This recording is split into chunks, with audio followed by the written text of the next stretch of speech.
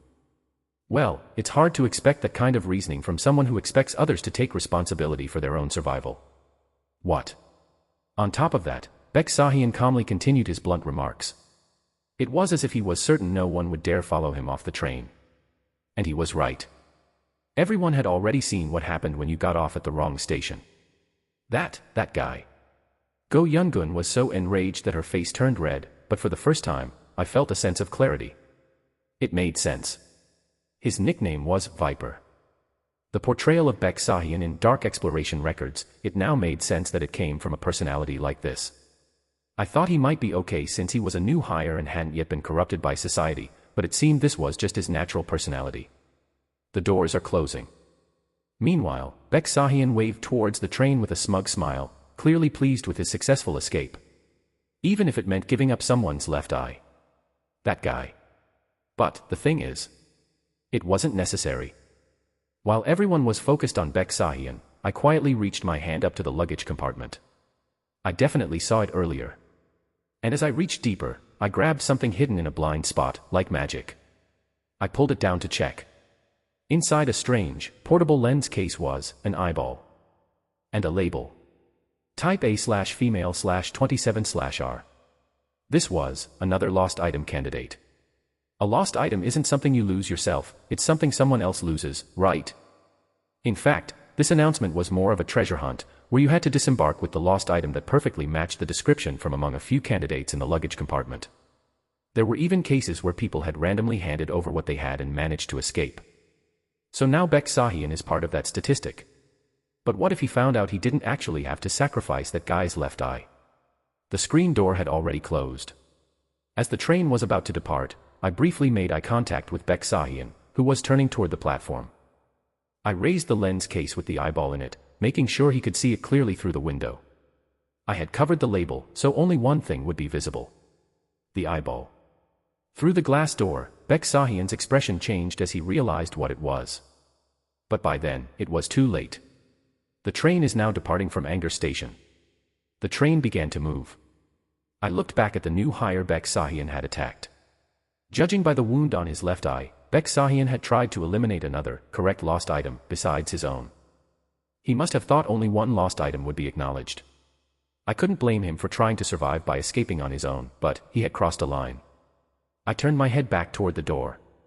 From far behind, I heard the sound of someone furiously pounding on the sliding doors.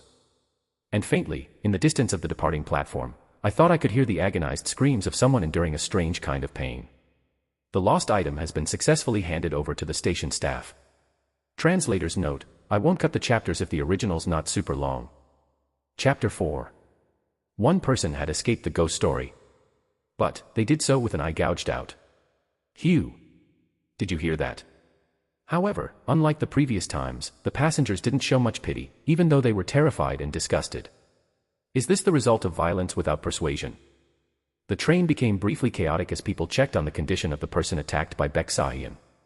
This stop is Hatred Station. Hatred, ha. Ha. The announcement only deepened the gloomy atmosphere. Go Yungun, who had been looking after the new hire holding his injured left eye, stood up. Her face was dark.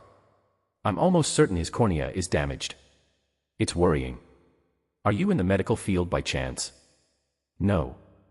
I studied it briefly in college but changed majors, so I never took the national exam. I'm not a professional. Go Yungun sighed and sat down on the floor, cross-legged. The doors are opening. The train doors opened, but people only glanced outside, not making any moves. They simply looked out cautiously. At the same time, they also glanced at me. It seemed they were waiting to see if I would suggest we get off here. At least they're paying attention. I had worried that Beksahian's actions would make people more suspicious of each other, but instead, having a common enemy seemed to have calmed everyone down. It also felt like, given the madness of the situation, they were waiting for the next statement from the person who had spoken confidently earlier. In other words, me. It even felt like they might leave the decision of which station to disembark it to me. You must feel a bit pressured. Go Yungun spoke with a complex expression. People keep leaning on you. Thanks. They're scared and anxious, so I hope you don't find it too exhausting or distasteful. Ugh. Sorry. I'm scared and anxious too, which is why I'm trying to lead everyone. I've been trying to think things through in my own way too. Oh, I see. The floor is open to opinions. In fact, I welcome them. What have you been thinking about? Well, I've been pondering what you said earlier about the final destination. Go Yun-gun lowered her voice. If it's the final destination for a person, could it be death? Isn't that what marks the end of human life? The more I think about it, it feels like that's what it means. So, I was wondering if we should get off when we see a word like that. Oh. But then I thought, would that just mean we're going to die peacefully? So I couldn't say it for sure.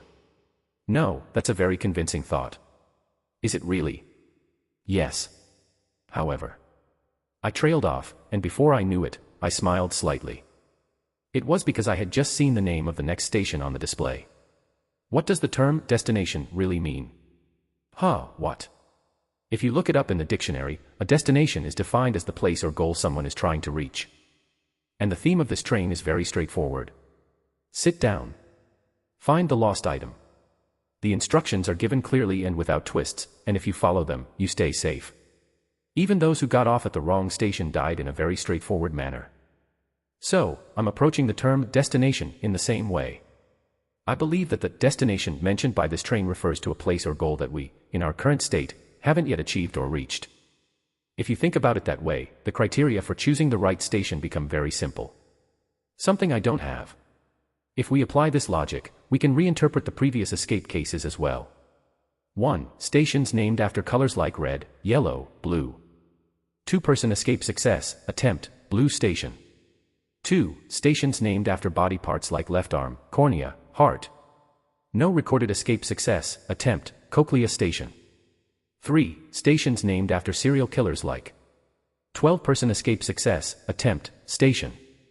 4. Stations named after years like 2008, 2012, 2016. No recorded escape success, attempt, 2024 station. 5. Stations named after illnesses like asthma, stroke, glaucoma. 3-person escape success, attempt, cold station. At Blue Station, the people who escaped were likely those who had nothing blue on their bodies or belongings. And it makes sense that the station named after serial killers had many escapees. No one in the train would have been one of those serial killers, so almost every station would have been the correct choice for them. On the other hand, stations named after body parts, the likelihood of someone missing a body part is lower, which is why they failed to escape. It's the same with stations named after years. Everyone had experienced the year 2024, which is why they failed to escape that time. If we apply this logic, it becomes clear which station we should get off at now. An emotion I don't have. So, we need to choose an emotion we would never feel in this situation. What? This is where it gets tricky. Most people have experienced all basic emotions like joy, anger, sorrow, and pleasure. Unless you're someone who lacks a particular emotion, it becomes very difficult to choose the right station. Even if the intensity of emotions varies, most people have felt them at some point. Therefore, we need to choose an emotion that isn't expressed in degrees but exists as a more neutral state. An emotion that conceptually exists but is extremely difficult to fully experience. That's what we need to choose. This stop is Serenity, Serenity Station. The announcement played. It's easy to think that this is just another ordinary emotion as a station name. After all, we often say things like, that person looks so serene. But it's a phrase we often use when describing others.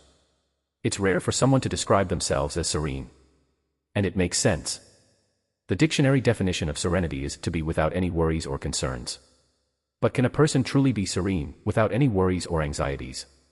The chances of that are almost non-existent. Especially in an extreme situation like this. This is the correct station. We're getting off here. I spoke confidently and without hesitation. I stood up immediately. The others, startled, stood up as well, watching me. We're getting off here. Yes. I then approached the injured new hire, who was clutching his eye, and helped him to his feet. I'll help you. Thank you.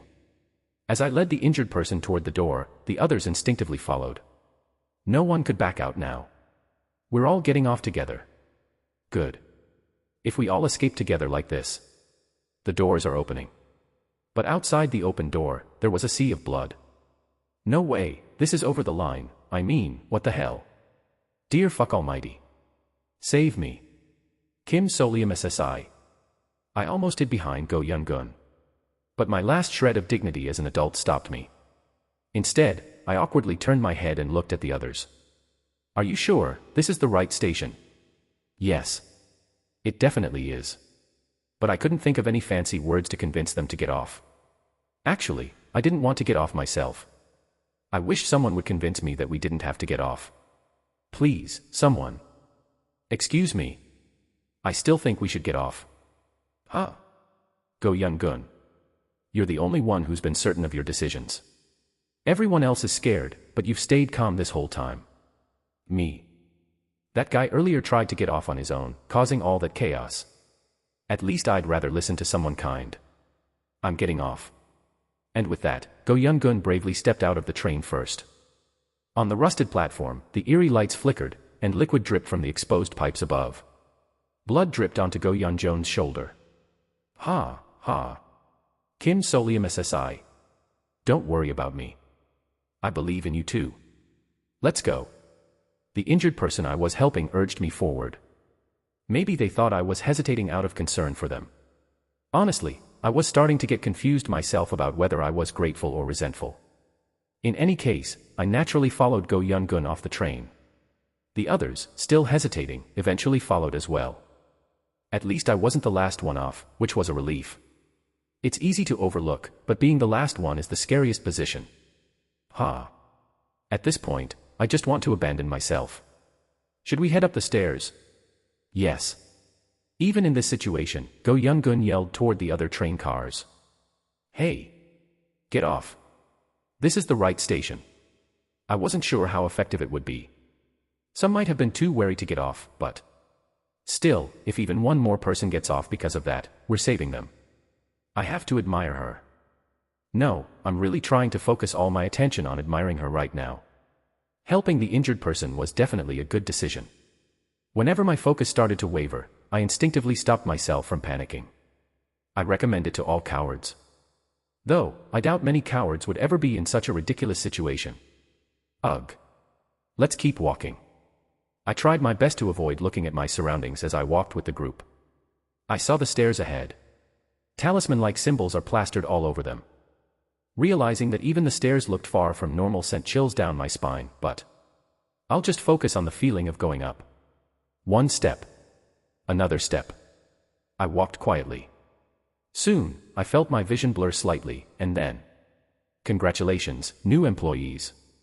Suddenly, we were back in the lecture hall. Bright lights. A modern, comfortable, spacious room. Reality came rushing back as I looked at the large screen in front of me, where bold text had appeared. Congratulations on completing your probation period. Congratulations. You have been officially hired to the field exploration team of Daydream Inc. Ha. Ah. The people who had escaped with me collapsed into chairs, their legs giving out. I turned my head and counted. 1, 2, 3, 7. Everyone who had been in our car survived. We made it. From the ghost story Welcome to Abyss Transpo, 7 out of the 10 people in our car escaped. Now, it's time for the gift awarding ceremony. Chapter 5.1. What happens when a new hire successfully completes their probation period, you ask? Usually, there's a light-hearted celebration with a gift-giving ceremony. I didn't expect a major corporation inside a ghost story to be the same. Let's see, oh my. We have 22 successful candidates this time, everyone. Wow, I wonder what the HR department thinks of this. No one is curious about that. And I'm sure the other new hires sitting next to me feel the same. This is truly an amazing record. If this wasn't a case of miscalculated difficulty, you all are an elite group. Elites. The room fell into silence. The host cheerfully continued, unfazed. Shall we pick out the top elite among our elite employees? The top of this cohort from the field exploration team. One of the fastest to complete the evaluation and escape, and the highest scorer in the overall assessment. The host raised his hand. Congratulations, Kim Solium SSI. Me. Kim Solium SSI, are you there? The event won't end until the gift is presented. Come up and accept it. For real. Why though? I stood up, since it would be foolish to stay seated after being given instructions. After all, we had just been stuck in a ghost story where failing to listen to announcements meant death. Ah, you're quick to get up. That quick comprehension will serve you well in our department. What a shame, such a shame. Was this a superior from another department? Somehow, that made him even more irritating. I stepped up onto the stage and stood in front of the host. Come on, take your gift. What the host handed me was a sharp-edged paper bag.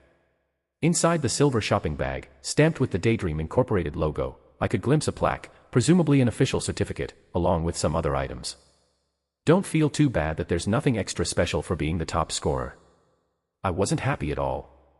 I accepted the bag, nodding slightly to avoid glaring at the host, and began to head back down when. Take a good look inside. What? What's in? Now, let's call the next new hire. The host was already calling out the next person's name on the mic, as if we hadn't just exchanged a few words. I didn't waste any more time and quickly left the stage. After that, Go Young-gun and the others who had been in our train car also went up to receive their gifts. It didn't mean much, but Baek Sahyun was called right after me. He remained seated next to me afterward, not saying a word. He didn't even make eye contact. Judging by how he was holding his left eye, it was clear he had returned the lost item. He'll figure out how to get to a hospital.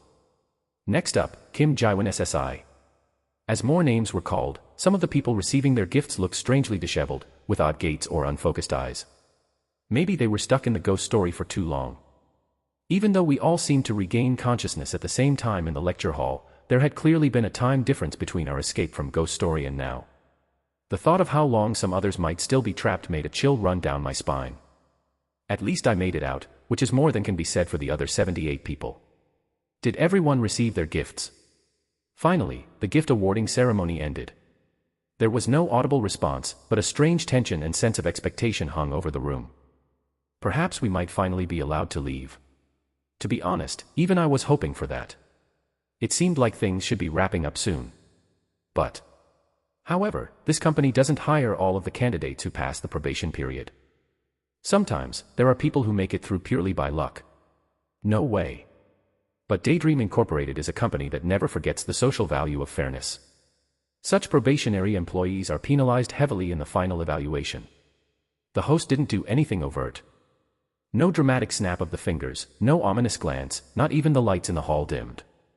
And yet, as I mentioned, freeloaders are always identified. People started melting. All around, several people began to dissolve, their bodies collapsing as if they were being smeared away. There were no screams or movements. Damn it. The person in front of me pressed their hands over their mouth to suppress a scream. I hurriedly turned my head away. But I had already seen it. They're gone. Of the 10 people from our train car, only half remained. Me, Go Young-gun, Baek Sahyun, and the new hire who had been attacked by Baek Sahyun. Everyone else was gone. To the remaining 13 new employees, congratulations. You have successfully become full-time employees with excellent results. Not a single person clapped out of joy. In the chilling silence, one person, overwhelmed with panic, fumbled and stuttered. I resign, I'll resign. I want to quit. But the host remained calm. Oh. Leaving such a great work opportunity. Come on, at least hear about the benefits before deciding. Behind me, Go Young-gun shouted desperately. So, can we quit after hearing about the benefits? Without any penalties? Yes, absolutely. You can quit without a single scratch on you. The host's words were smooth and confident. That's when I realized. It's here. The stick had passed. Now comes the carrot. The benefit I was expecting. Let me introduce our company's top employee benefit. The reason why, after going through such a crazy experience right upon joining, employees still stay with the field exploration team. Employee benefit. Wish ticket. Something appeared on the large screen in the lecture hall. A beautifully sleek crystal bottle. Plop. Inside the bottle, a strange liquid shimmered with multicolored ripples. It moved like waves. The colors, textures, and rippling patterns were so beautiful and strange that they gave off an uncanny feeling. Silence filled the room. Let's take a closer look, shall we? The host pressed a button, and the screen lifted, revealing a table that had been hidden behind it. On the black table was the same dazzling bottle from the screen. The liquid inside the bottle shimmered on its own, reflecting the light in the room so brilliantly that it seemed otherworldly. It made you question whether such a thing could even exist in reality. You all know Daydream Incorporated is famous for being a highly successful pharmaceutical company, yes? I mean, how advanced must our technology be if we even developed a cure for baldness? But in truth, our main product is something else. It's this. The host steadied his trembling hand and put on white gloves. Then, carefully picking up the crystal bottle from the table, he held it up for the employees to see. Fuabmv.com. The name of this medicine is the Wish Ticket. And its effect is, just as it sounds. When you drink it, any wish will come true. Chapter 5.2. Don't believe me. But we have a whole truckload of your seniors and superiors who've taken this and had their wishes fulfilled. Allow me to demonstrate. The host tore open the packaging of the bottle and downed it in one gulp. Today's the day I was scheduled to receive my wish ticket. Ha. And in that moment, everyone in the lecture hall immediately knew what the host's wish had been. The instant he drank the wish ticket. The face of the host, who appeared to be in his mid to late 40s, rapidly tightened and gained a youthful, rosy complexion. His body became fit, and his hair grew back, shiny and thick. He had returned. He looked exactly like a young man in his prime, full of energy and growth. Yahoo! The host, who now looked like a high school student, raised his fist in excitement. How about that? To put it simply, rejuvenation. Even his voice had grown young and youthful. A stunned silence fell over the room for an entirely new reason. It was a silence filled with disbelief. The host pointed at the new hires in the lecture hall. The field exploration team, your team, always gets great performance reviews. On average, they receive the wish ticket in half the time it takes other teams. In fact, the 10 employees who got the wish ticket the fastest were all from the field exploration team. Gulp. Someone swallowed nervously from somewhere in the hall. Of course, it was all wordplay.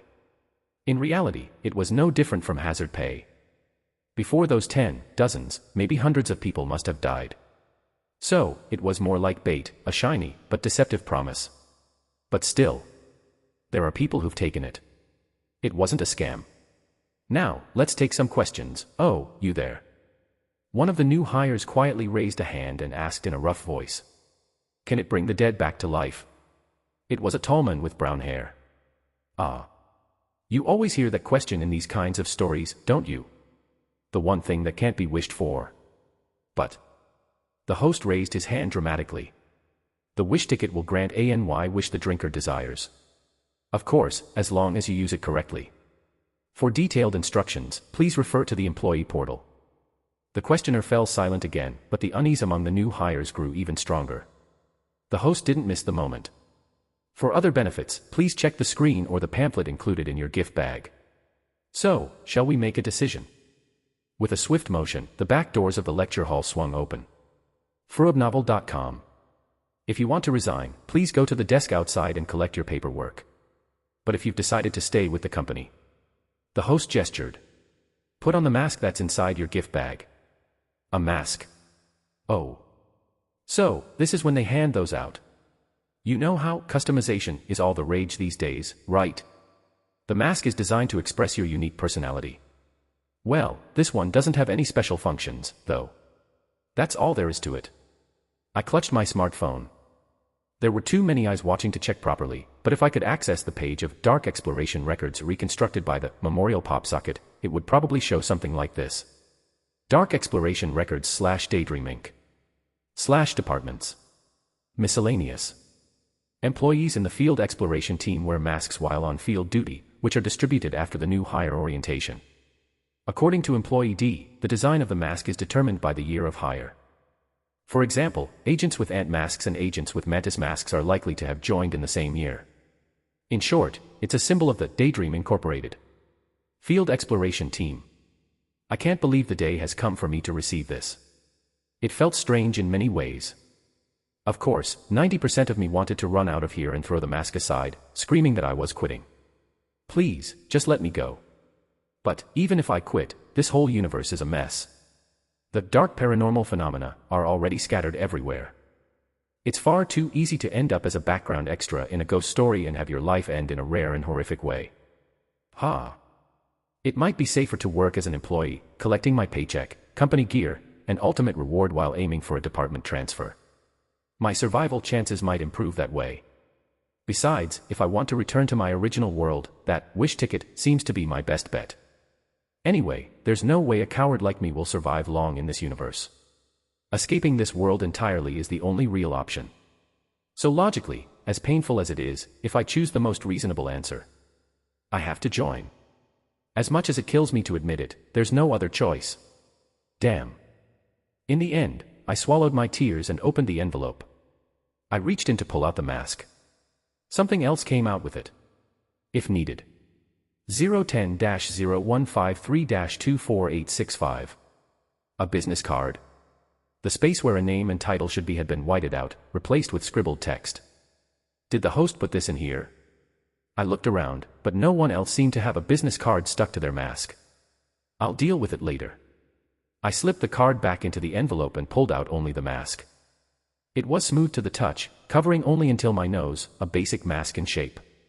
The surprising part was that everyone around me was already attempting to put their masks on. Without a single exception. Even after all that, no one's running away. There was only one wild card. The wish ticket. Did they filter out only those who would risk their lives for the wish ticket? As I looked around the lecture hall at the silent employees accepting their masks, I felt a complicated mix of emotions. We're all about to do the same thing, after all. No choice, I guess.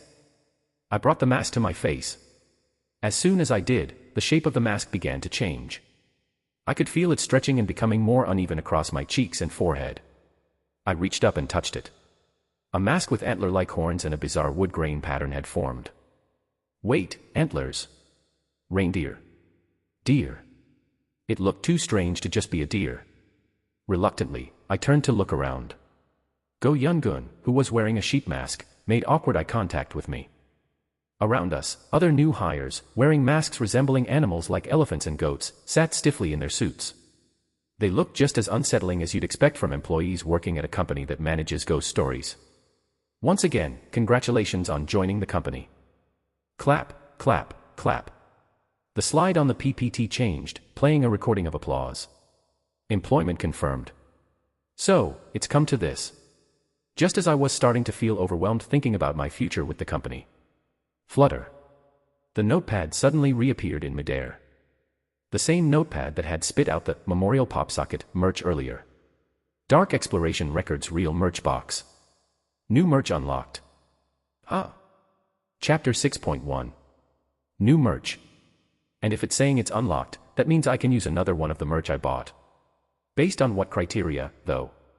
I wanted to click on the floating notepad immediately, but then I remembered I was still sitting in the middle of the lecture hall. Not to mention, I could feel people glancing at me since the host had called me out as the top performer. Let's leave first and check it out later. The event seemed to be wrapping up, so I could head home. Wait. I suddenly realized something critically important. Do I even have a home here? I quickly pulled out my smartphone and started checking my records. Just like that, all traces of my previous job and work history had vanished. Even my family's contact information was wiped out. Please, no. The only records left were from my college days, which at least matched my memories, giving me a moment of relief. But the problem is, I lived in a dorm during college. And I had a tough time getting my own place after graduation because of some schedule mix-ups.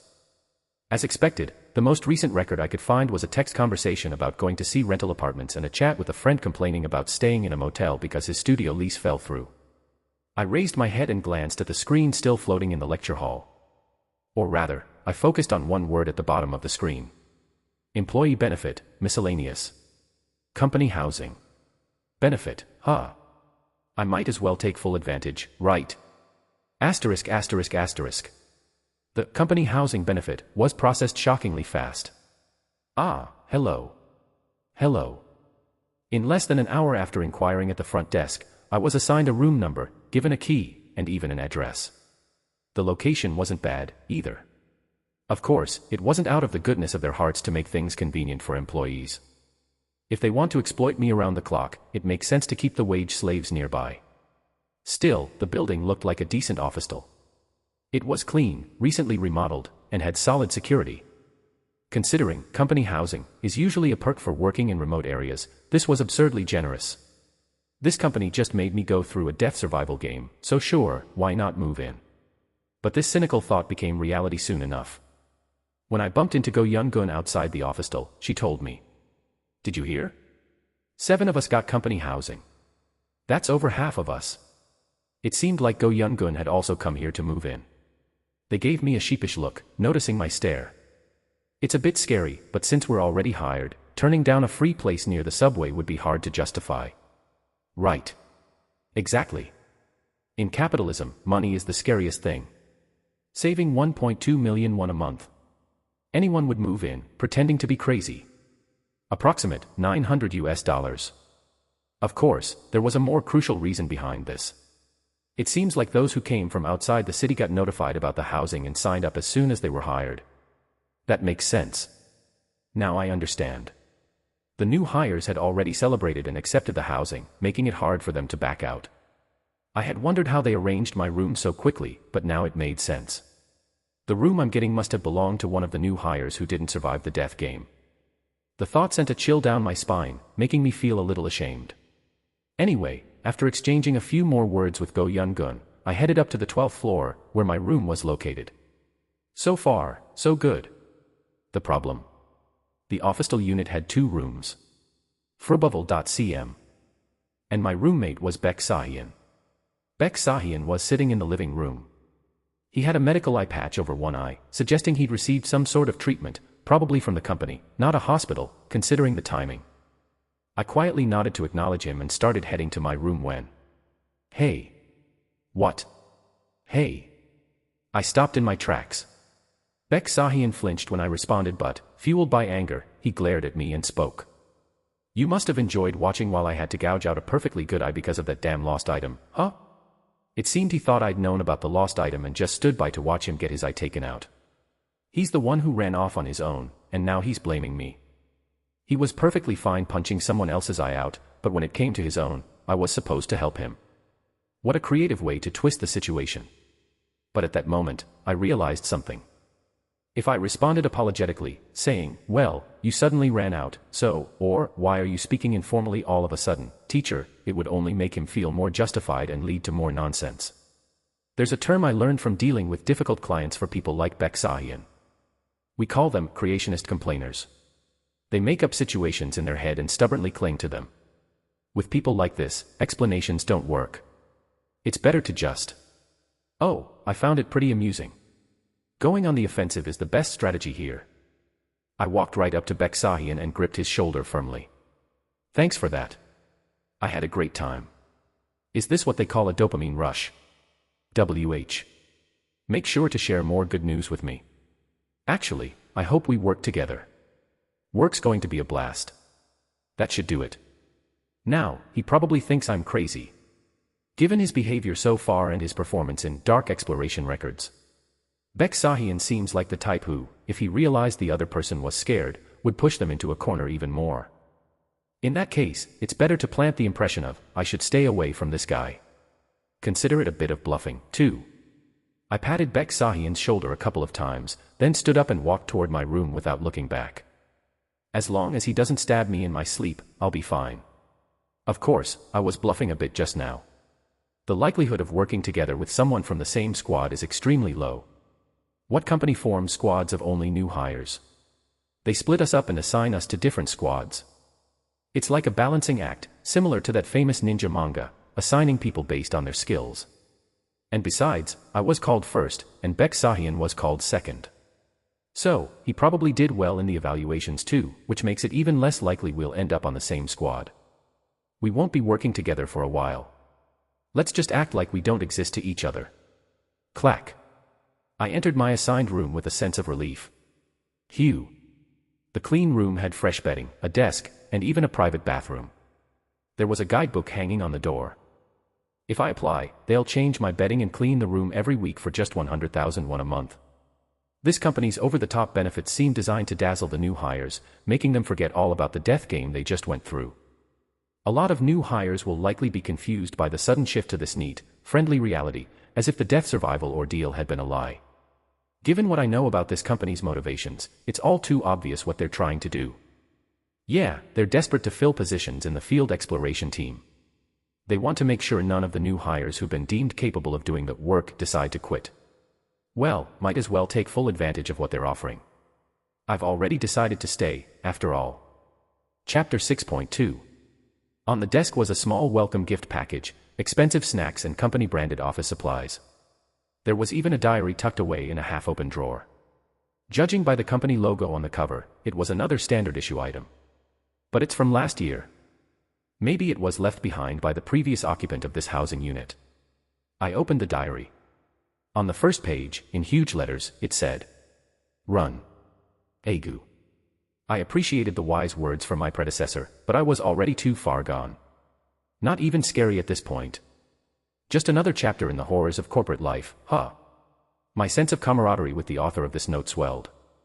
I closed the diary and carefully put it back in the drawer. Now that I've checked everything out, it's time to get down to business. Dark Exploration Records Real Merch Box. New merch unlocked. Now that I was alone, I could finally check it out. Phew. With a bit of nervous excitement, I sat on the bed and reached toward the floating notepad in a comfortable position. Tack. Just like before, when it spit out the grip holder, the notepad opened, and something fell out. It was a clear OPP vinyl packet. Inside, I could see a stack of stickers, the kind usually used for fancy merch. This. I picked up the vinyl packet. Inside was a typical smiley face sticker, yellow, with a standard smiling emoji. AKA the bribe item. Dark Exploration Records / Daydream Inc. / items. Smiley sticker.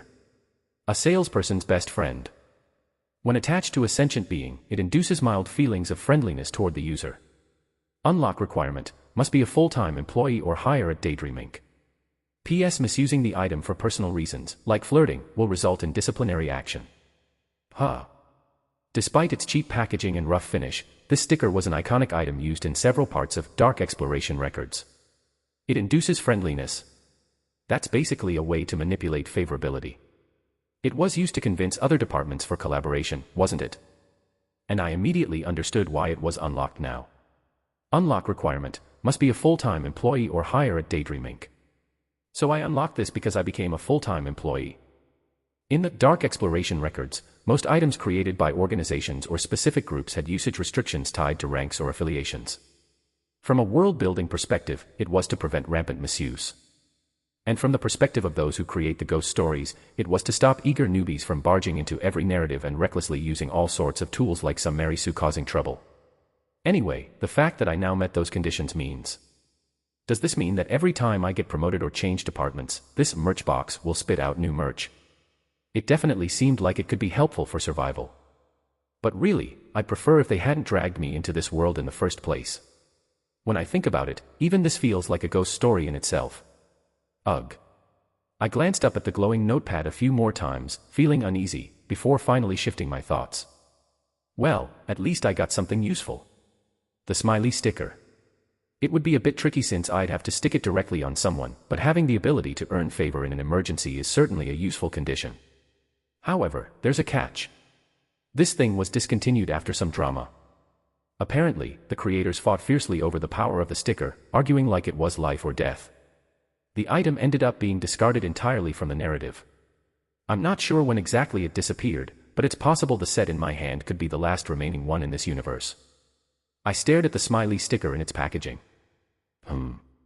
Better make sure no one finds out about this. Just in case, I took 5 stickers and tucked them into my suit pocket. That way, I'd have them ready for my first day of work. First day of work, huh? I was starting to feel a bit unsettled, but I knew I needed rest. After everything that had happened, my body and mind were completely drained. I need to recover.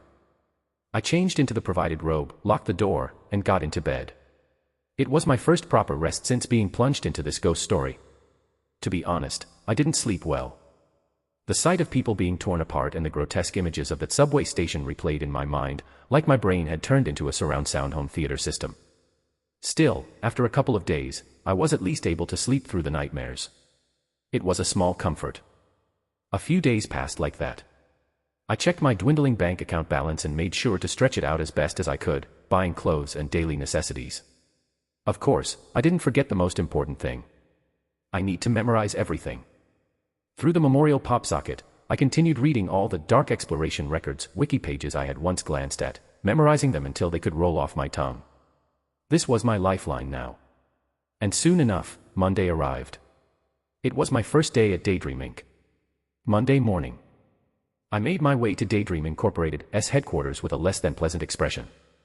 Go Young-gun, who I bumped into as I left the office, seemed surprised. Oh, Solium SSI, are you okay? Did you, not sleep well? Kind of, yeah. I'll be fine. Oh dear. The two of us, both new hires, exchanged a few short pleasantries as we walked the 15 minutes to the headquarters. Along the way, we passed a few other new members of the field exploration team, all of them looking just as tense, though we only exchanged nods. We scanned our employee IDs and boarded the elevator. I heard the field exploration team uses floors 10 to 15. I'll get off here. Solium SSI, let's give it our best shot, okay? Yes, let's do our best. I waved as Go Young-gun got off on the 10th floor, then glanced at the button I had pressed for my floor. 13th floor. Even the floor number feels like a bad omen. I could only hope it was just my imagination. I double-checked the assignment notice I'd received 2 days ago. New employee, field exploration, _assignment.pdf. Kim Solium/D Squad. Ding. The elevator doors opened on the 13th floor, revealing a hallway divided into sections labeled with letters. I made my way to the automatic door labeled D and pressed the button. At the same time, I greeted those inside. Good morning. Oh. You're here. A few adults sitting in the spacious office lifted their heads and greeted me. One of the men stood up and extended his hand. Welcome to D Squad of the 15th Unit. A woman with a blank expression and a bob haircut nodded and added. By the way, they call us the Death Squad because all the newbies die. Just kidding. Should I just quit right here and now? Chapter 7.1. What is the correct reaction for a new hire when their team says something like, hey, newbie, you might drop dead soon? Haha, just kidding, on your first day. The truth is, there isn't one. No, really, there's no right answer. Fortunately, my colleagues didn't seem to expect much of a reaction from me as they quickly changed the subject. Anyway, congrats on surviving the death survival test. Are we seriously calling it that out in the open? But are you really the top of your batch? That's amazing. Come on, let's hear some bragging. I'm curious about that myself. I just did my best, really. Oh, if that were enough, we'd all be at Seoul University. Either way, it's impressive. You're a great addition to our squad. Being top of the batch comes with its perks. It seems like the department, despite its heavy workload, doesn't have the energy to haze new hires. The squad leader will be back soon. He's out on site, so just relax for now. Oh, thank you. I followed my superior's directions and went to the partitioned-off area. 4 desks clustered together. Next to them, a small sofa and a coffee table with an old-style radio on top, straight out of the 80s. The superiors returned to their desks and gestured toward the sofa. Go ahead and sit there. All right. As soon as I sat down, the radio on the coffee table clicked on and emitted a scratchy sound. Upbeat background music and a high-pitched announcer's voice filled the air. Hello. This is your live traffic update. The roads in Seoul are currently clear, just like today's sunny weather. However, starting this afternoon, I turned my head to glance out the window. It was drizzling outside. A disconnect from reality. This radio, it's part of a ghost story. Dark Exploration Records / Ghost Story. Hello Traffic Info. A ghost story featured in Dark Exploration Records. Daydream Incorporated Identification Code, CTR E63. It's a peculiar radio that tells today's fortune through traffic reports. Sometimes it offers advice, but the advice can be so unsettling that it often leads to ghastly consequences. Did you catch that? Wow, this newbie is sharp. You picked up on the weirdness quickly. A male superior who looked like a physical education major approached and turned off the radio. This thing gives your daily fortune through traffic reports. It's a relatively safe urban legend. Twilight Class Darkness, verified. Hold up, were you just thinking, what the heck is an urban legend or darkness, you nerd? No, not really. For newbies like you, we've prepared this. Ta-da. He placed a tablet PC on the table. After a few taps on the screen, he played a video. Watch this through. Field Exploration Team new employee training video. Retro vibes washed over me as cheerful, low-quality orchestral music played. Two cartoon characters, resembling the mascots of the '88 Olympics, appeared and bowed. New hires filled with dreams and passion. Welcome to the Field Exploration Team of Daydream Incorporated. Today, we'll explain the cool work that the Field Exploration Team does in detail. A fox and a dragon. A red fox and a yellow dragon, dressed in traditional Korean hanboks, smiled brightly. But before we begin, an overtly old-fashioned font appeared above the two cute characters. What kind of company is Daydream Incorporated? I already know.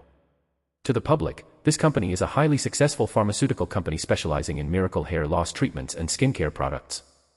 But in reality, you think all we make is hair loss treatments? Oh my gosh. Actually, Daydream Incorporated can create any medicine you could ever need. A true magic company that makes magical potions. From cures for drug addiction to elixirs for eternal life, the company creates all sorts of fantastical potions and secretly trades them with the elite and political circles. That is the true nature of Daydream Inc. A secret organization producing supernatural potions. Which is impossible with existing science or reality. The fox character winked and raised a finger. But magical potions need magical ingredients. That ingredient is Dream Essence. The word Dream Essence appeared in bold, golden letters, and sparkling liquid began to flow majestically across the screen. Hearts and stars popped out as if it were some children's cartoon about magic potions, but its true nature was something else entirely. Dream Essence is harvested from supernatural phenomena. The dragon held out its hand, and the screen transitioned. It showed a city alleyway in a cute illustration style. But red eyes appeared in the shadow of a street lamp, turning into a monstrous figure threatening a passerby. Then, the animation exaggeratedly depicted a fan licking its blades as it hovered over a sleeping person. Did you know supernatural occurrences still happen in modern society? Fans running in a sealed room will kill you, or receiving lots of criticism will help you live longer. These are all superstitions and urban legends. But sometimes, these urban legends become reality. So they're calling these urban legends. Indeed, calling it an urban legend does sound a bit less unsettling than creepypasta. And then came the key point. Daydream Incorporated manages these urban legends, collects Dream Essence, and makes wonderful magical potions that grant people's wishes. Isn't Dream Essence the most important resource for the company, Yonyang? Of course. We always need it. But who's going to gather the Dream Essence for us? The dragon character named Yonyang tilted his head. Who else, indeed? The brave Field Exploration Team, of course. An SD animation depicted office workers in suits giving a thumbs up, bravely navigating spaces where all kinds of surreal events were taking place. Thanks to the courageous and wise Field Exploration Team, the Dream Essence collectors are full once again. On the screen, a character with thick eyebrows proudly held up an object in one hand. A portable cylinder with measurement lines. It's the Dream Essence Collector. Chapter 7.2. Dream Essence Collector. An item featured in Dark Exploration Records. A portable liquid storage container created by Daydream Incorporated, which fills up as you explore the darkness, urban legends/ghost stories. The company refers to the liquid collected in the cylinder as Dream Essence. This essence is the main resource used by Daydream Incorporated to produce the almost reality-altering potions that serve as the company's primary revenue source. The two characters clapped as they showcased the essential tool of the Field Exploration Team. Now, take your Dream Essence Collector and bravely and wisely step into the darkness. The future of our company rests on your shoulders. Good luck. The typical new employee gaslighting video ended with fireworks and the Daydream Incorporated logo. ReadNovel.com. How was it? Oh, impressive. I chose my words carefully. Very memorable. Well, our department's work is kinda like that. The friendly superior reached out for a handshake again. Let me introduce myself properly. Your employee Kim Solium, right? Yes. Pleased to meet you. Great. Oh. Over there is Assistant Manager Eun Hage. The short-haired woman at her desk gave a brief wave before going back to work. The guy who looked like a phys ed major grinned and pointed to himself with his thumb. I'm Park Min-seong, contractual supervisor. Nice to meet you, Supervisor Park. Haha, no need to be so formal. Okay. In this department, after about a year, pretty much everyone gets to this position. You'll get here soon. There's also a good chance I'll die before then, but let's not put that out there in the universe. Yeah, or you might die before that. Ah, guess he said it for me. Oh, come on. Why? He should know the truth. As the video showed, it's dangerous work. Assistant Manager Un gestured casually, confirming the blunt reality.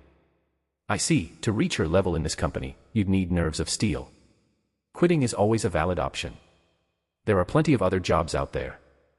Although in this world, any job comes with a risk of getting pulled into a ghost story anyway, so. Thank you, but I'll stick it out for now. Good choice. Ooh, such enthusiasm. Both of them nodded approvingly, and Assistant Manager Un offered some reassuring words. Even though we deal with urban legends, ghost stories, and the like, don't worry too much. We have response manuals for everything. Understood. Supervisor Park leaned in conspiratorially. By the way, in this company, we call them darkness. If you don't want people thinking you're some kind of creepypasta-obsessed otaku, just call them that. So I won't be labeled an otaku. I stayed quiet and nodded, not wanting to push my luck by arguing with my superiors on my first day. Got it. Have you gone through the manual? Yes. I had read through the work manual that Supervisor Park handed me and nodded to show I understood. Good, good. The two superiors exchanged glances and smiled before turning back to me. Shall we get to work, then? Wait, what? 14th floor. My superiors led me to a different floor. Now that you've got the basics down, it's time for some field experience. We got off the elevator and stopped in front of a small storage room next to the emergency stairs.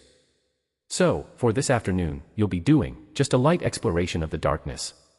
Pardon me. Don't worry, it's nothing serious. You won't die, you won't die. Oh, think of it like the slimes you encounter in beginner towns and games. Right. I mean, I was expecting work, but this is dizzying. They wouldn't send me somewhere lethal on my first day, would they? It'd be tough for them to handle a panicked rookie anyway. I tried to calm myself and think rationally. Why are we standing in front of this storage room? Ah, is this a location connected to a ghost story? Which ghost story starts in a storage room again? As I searched through the Dark Exploration Records wiki in my head, my superiors started giving me instructions. The first thing I received was an item. You saw this in the video earlier, right? It's the Dream Essence Collector. I was handed a sturdy, dice-shaped plastic-sealed cylinder that had clearly been used. They sold this as merch, didn't they? Still, holding the actual thing in my hand felt strangely surreal. Be careful not to lose it. Each one is numbered, and it'll be a real headache if you misplace it. Yes, Assistant Manager. I understood, it's like losing a bullet casing. And make a habit of wearing your mask before entering the darkness. Don't ask why, just do it. Now, where's your ma? My superiors blinked at the sight of my mask, which looked like tree bark with two antlers sticking out. A deer. A roe deer. I have no idea either. Nice antlers though. Yeah, let's go with roe. Sounds tougher than a regular deer. Tougher. Anyway, put that on and look at this. Supervisor Park handed me the tablet PC. Ah, so they're going to brief me with another video. Do this and get 20 million won vs just live your life. It was an internet post. Playing tag with a ghost at a convenience store with no one else within 10 kilometers for 3 days and get 20 million won. vs just living your life. By the way, the ghost looks like this. Ugh. I shuddered as I quickly scrolled past the photo, but the image was already burned into my mind. A blue ghost with bulging eyes and a swollen, grotesque forehead. What does it say? It's asking if you'd spend 3 days playing tag with a ghost at a convenience store for money. I had no idea why they were showing me this. Surely, this wasn't some kind of workplace hazing. We're about to go on a dark exploration, and yet they're showing me some random internet post. Oh. I scrolled back up to look at the post again. Do this and get 20 million won vs just live your life. Wait, no way. Chapter 7.3. Dark Exploration Records / Ghost Story. Make a choice. A ghost story featured in Dark Exploration Records. Daydream Incorporated Identification Code, CTRL F243. It originates from balance game posts on the internet, like, would you do a scary challenge for money vs just live your life? This darkness appears sporadically when accessing URLs with certain numbers. It often involves being chased by a murderer or ghost, and if you get caught, you must start over from the beginning.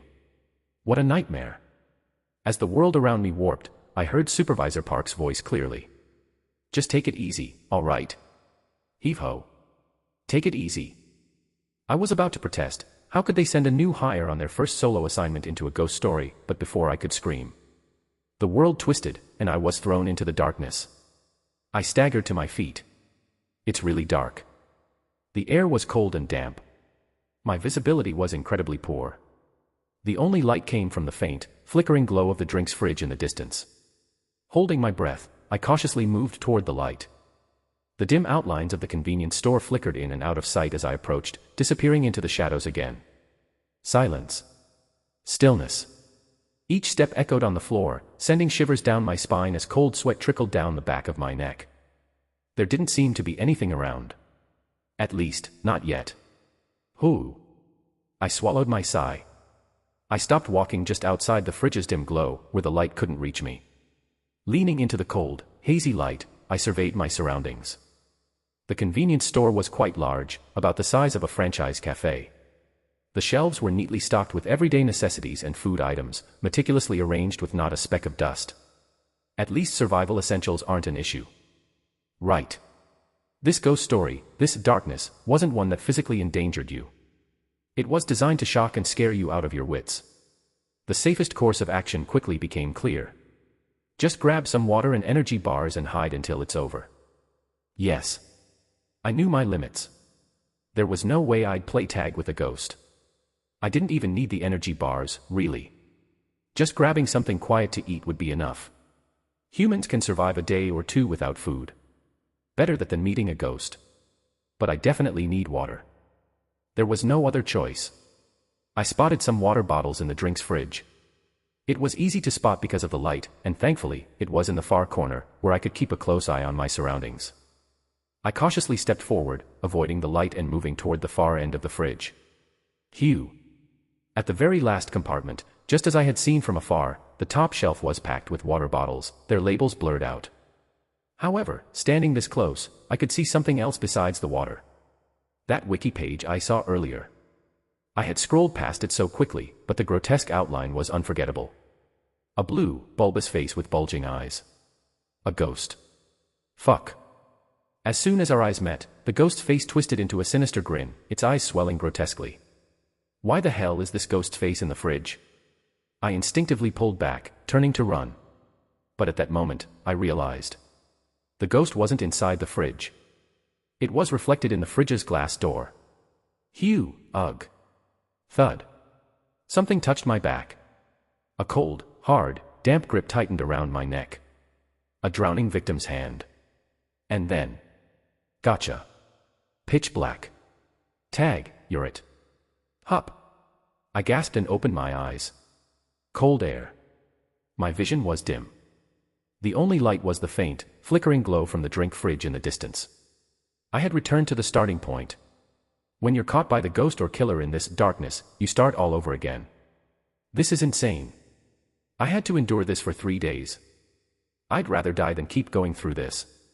No, calm down. I quickly pieced together a more terrifying possibility. If I can't make it through, I'll keep resetting, so who knows how long this could actually last. It's an endless loop. People like me, who can't handle even the slightest bit of horror, might lose their minds before it's over. I can't let that happen.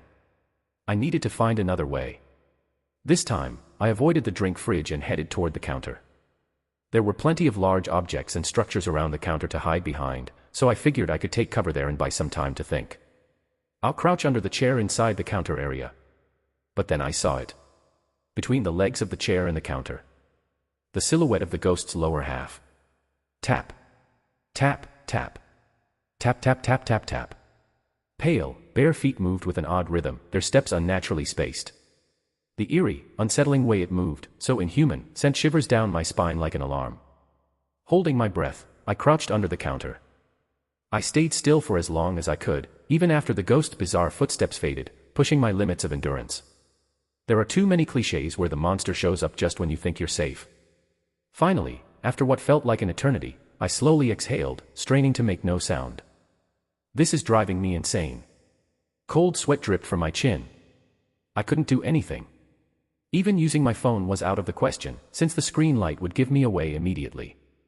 My only hope was my memory.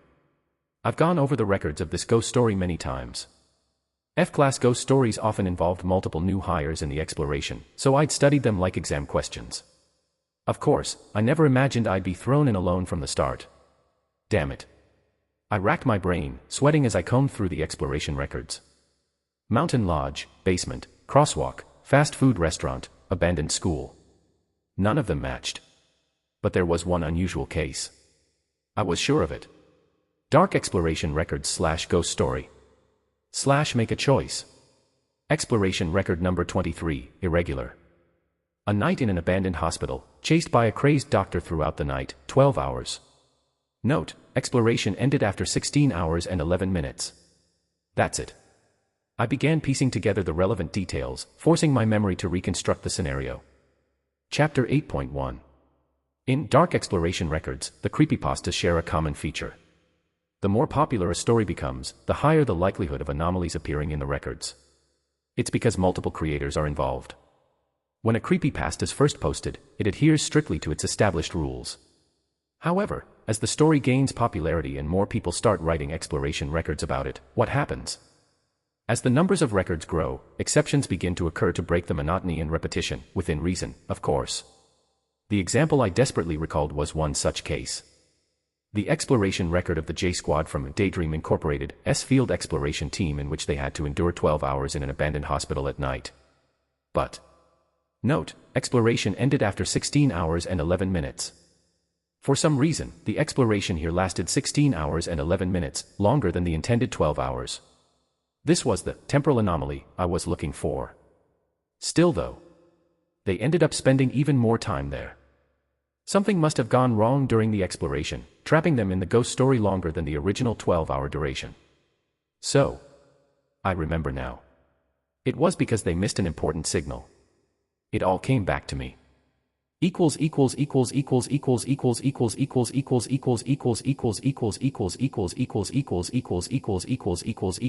Equals.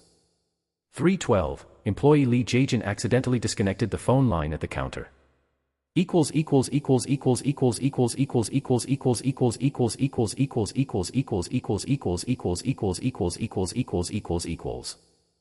mistake prevented the incoming call, which was supposed to trigger the end of the exploration.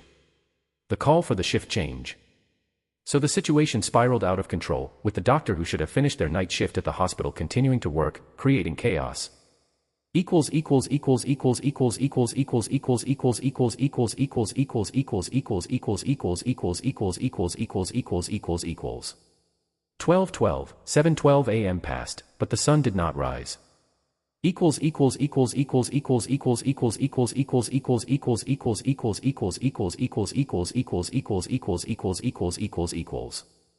Despite the passage of time, the night did not end. The employee who had set their wristwatch to 7 p.m. as soon as they entered the ghost story panicked when they realized the night wasn't ending. I remember there was an argument about whether to get caught and reset, and one person ended up being tied up. Fortunately, after several hours, another squad member reconnected the phone line, allowing the exploration to proceed normally, and they finally escaped.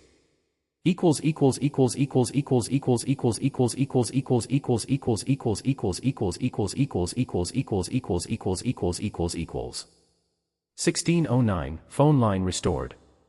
The phone rings immediately. Waited 3 meters away from the desk.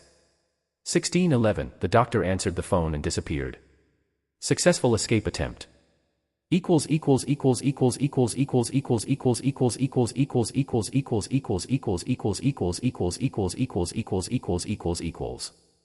ghost story that doesn't end when it's supposed to, a chilling anomaly. But there's a clue here. Despite the extended duration in that case, there was a mechanism at play. There was a trigger that signaled the end of the exploration. In that case, it was the shift change call. And when that trigger failed, the ghost story wouldn't end. If I think about it in reverse. If the trigger that signals the end of time works, the ghost story could end faster, right? What in the convenience store could indicate the passage of time? Thud. Wait a second. I heard something above me. I instinctively looked up at the ceiling, which was blocked by the counter. Above me was the cash register. Beep. Beep beep beep beep beep beep beep beep beep beep beep beep. The ghost was pressing buttons on the register.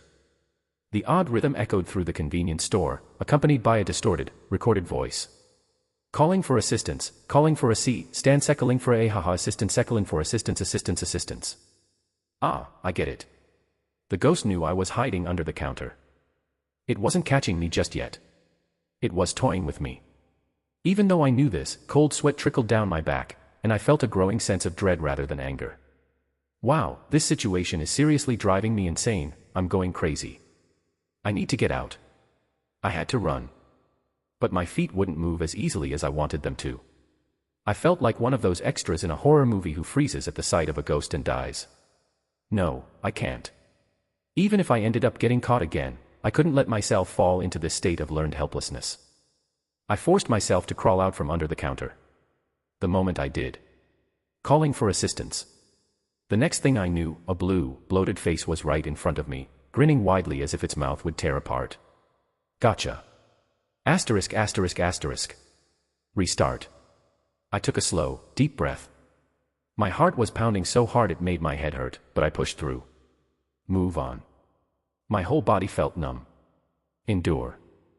Instead of heading toward the register this time, I bolted in the opposite direction, toward the convenience store's entrance, illuminated by the faint glow of the drink fridge. Outside the glass door was pitch-black darkness.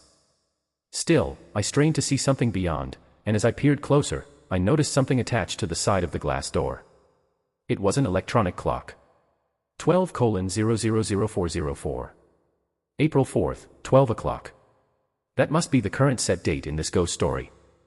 My eyes, adjusted to the darkness, also caught sight of a bell attached to the door. If I touched that door, the ghost would surely hear the bell and come rushing over with its odd, heavy steps. And it probably won't even open. Since the location for survival had been set as the convenience store, there were likely restrictions in place. I tore my gaze away from the glass door and half hid behind a nearby shelf. Leaning against the wall, I continued to scan the store while thinking.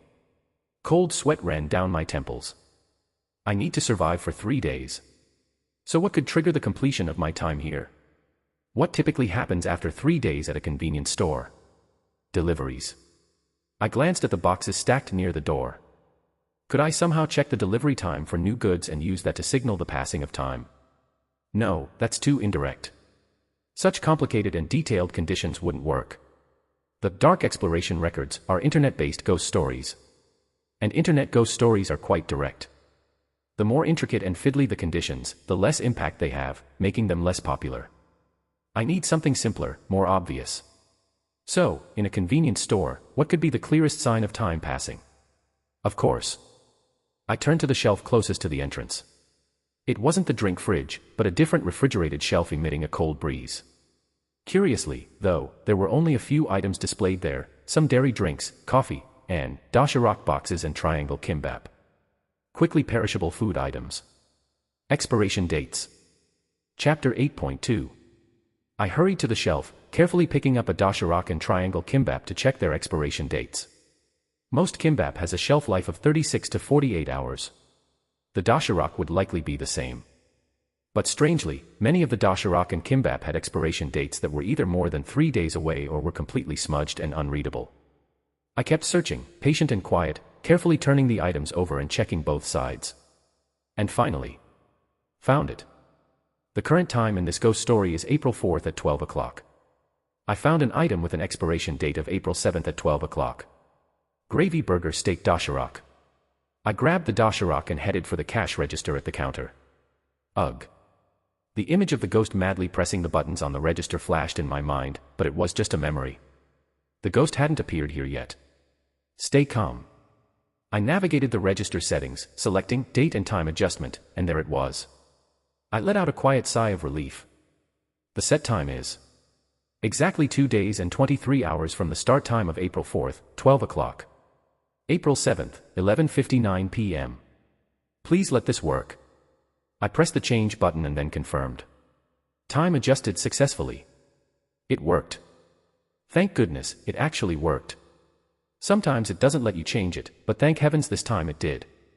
I steadied my trembling hands, a mix of joy and anxiety coursing through me. I was almost there. All I had to do now was register the food as an item close to its expiration date. Beep beep beep beep. Expiration alert. Items approaching expiration date. The cash register announced cheerfully. The recorded voice echoed through the dark convenience store. Beep beep beep beep. Beep beep beep beep. I froze and turned my head slowly. In the distance, I saw it. Our eyes met. It was coming. Sure. I forced myself to focus on the screen. Just look at the screen. Please, please, hurry. My shaking hand missed the barcode scanner 3 times before I finally got it. Would you like to register this item? I spammed, yes, with all my might, and the strange, erratic footsteps grew closer, almost upon me. I kept my composure as much as I could, moving my hands as fast as possible. Item registered for expiration. At the exact moment the ghost's distorted steps brought it to the counter. Process complete. It disappeared. Click. The lights turned on. The bright convenience store flooded with light, and the now unremarkable POS screen displayed a simple message. Registration complete. The sound of a receipt printing broke the silence. In that white noise, I realized. I did it. I had succeeded. Phew. I leaned against the counter, my legs trembling. I can finally breathe. It's amazing how much we humans rely on light. Still, the brightness alone was enough to bring my mind some peace. Now I just have to head for the door and... Clang. The cash drawer beneath the cash register popped open. Huh. Inside was a thick, brown envelope. This is... I grabbed the envelope and opened it. Inside were 4 thick bundles of crisp, golden bills. Stacks of 50,001 bills. Is it 100 bills in each stack? That meant a total of 20 million won. It was the first time I'd ever handled so much cash. But why was this money in the convenience store's cash drawer? Oh. The reward. Dark Exploration Records / Ghost Story. / Make your choice. Note. If you clear it, you actually get the money. Maybe it's just a nice ghost who likes to scare people for fun. Oh. Asterisk asterisk asterisk. How long do you think it'll take? If he makes it through 3 days, he should be able to come out right away. First try success. Wow, that's pretty generous. D-Squad of Daydream Incorporated, Field Exploration Team. The 2 employees had just stepped out to the rooftop for a smoke after sending the new recruit into the ghost story. No matter how many times they did it, it never felt routine. Pushing new recruits into paranormal phenomena was still unsettling. But this particular ghost story, Make Your Choice, was known to be harsher if the time limit was shorter and more lenient if it was longer. Since the rookie was assigned 3 days, it probably wouldn't be too difficult for him. It's like a 3-day courage test at most. Of course, it was still harsh. But there was a shared understanding between the 2 employees. If he can't handle this, he'll be dead soon anyway. Better to quit now than get killed later. Many recruits had quit after this initiation, which was why D-Squad often got side-eyed from the HR department, but they managed to get by, joking around as usual. Watching a coworker, especially a new team member, die right next to you was terrible for one's mental health, after all. But this time, something felt a little different. There was a strange sense of anticipation. This new guy, though. Yeah. He's something else. He sure is. The rookie assigned to D-Squad, Kim Solium, had ranked top in his class. I've never seen anyone act like that on their first day. Most new hires freak out the moment they realize their job involves repeatedly being thrown into life-threatening paranormal phenomena. It's only natural. But Kim Solium, he was eerily calm. He didn't even seem nervous. Yeah, didn't flinch at all. Even drank his coffee just fine. Not once did he lose his composure, break down in tears, or try to run away. Of course, Kim Solium had already spoiled everything for himself and spent 3 days mentally preparing and resigning himself to the situation, but from an outsider's perspective, he seemed like a rookie with an insane level of mental fortitude. You like him already, don't you? Yeah, he's solid. Strong nerves were always welcome in this department, where employees regularly encountered horrific, bizarre, and eerie urban legends. Cowards wouldn't survive. Well, it's not like any coward could pass the death survival test anyway. But one did. Not that his superiors would ever know, they just kept nodding and praising the new recruit, thinking they had a gem on their hands. There was just one thing that bothered them. He doesn't seem like the type to slack off, so why didn't he take any notes? Maybe he's just new to all this. We'll teach him. He'll catch on. In a job where life was on the line, information and manuals were crucial.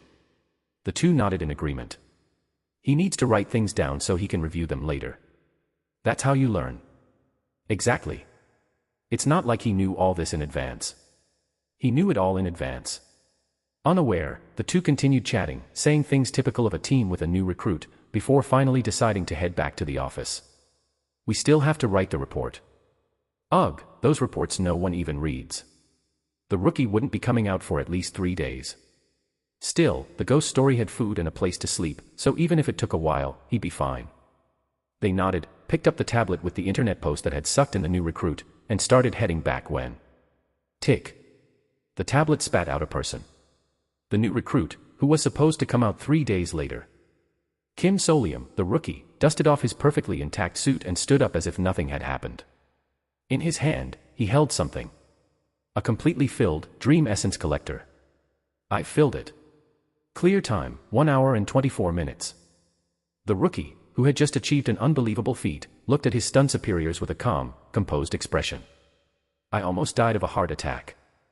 Of course, this was just the result of a desperate coward who, if given the chance, would have crashed through the walls of the haunted house to escape.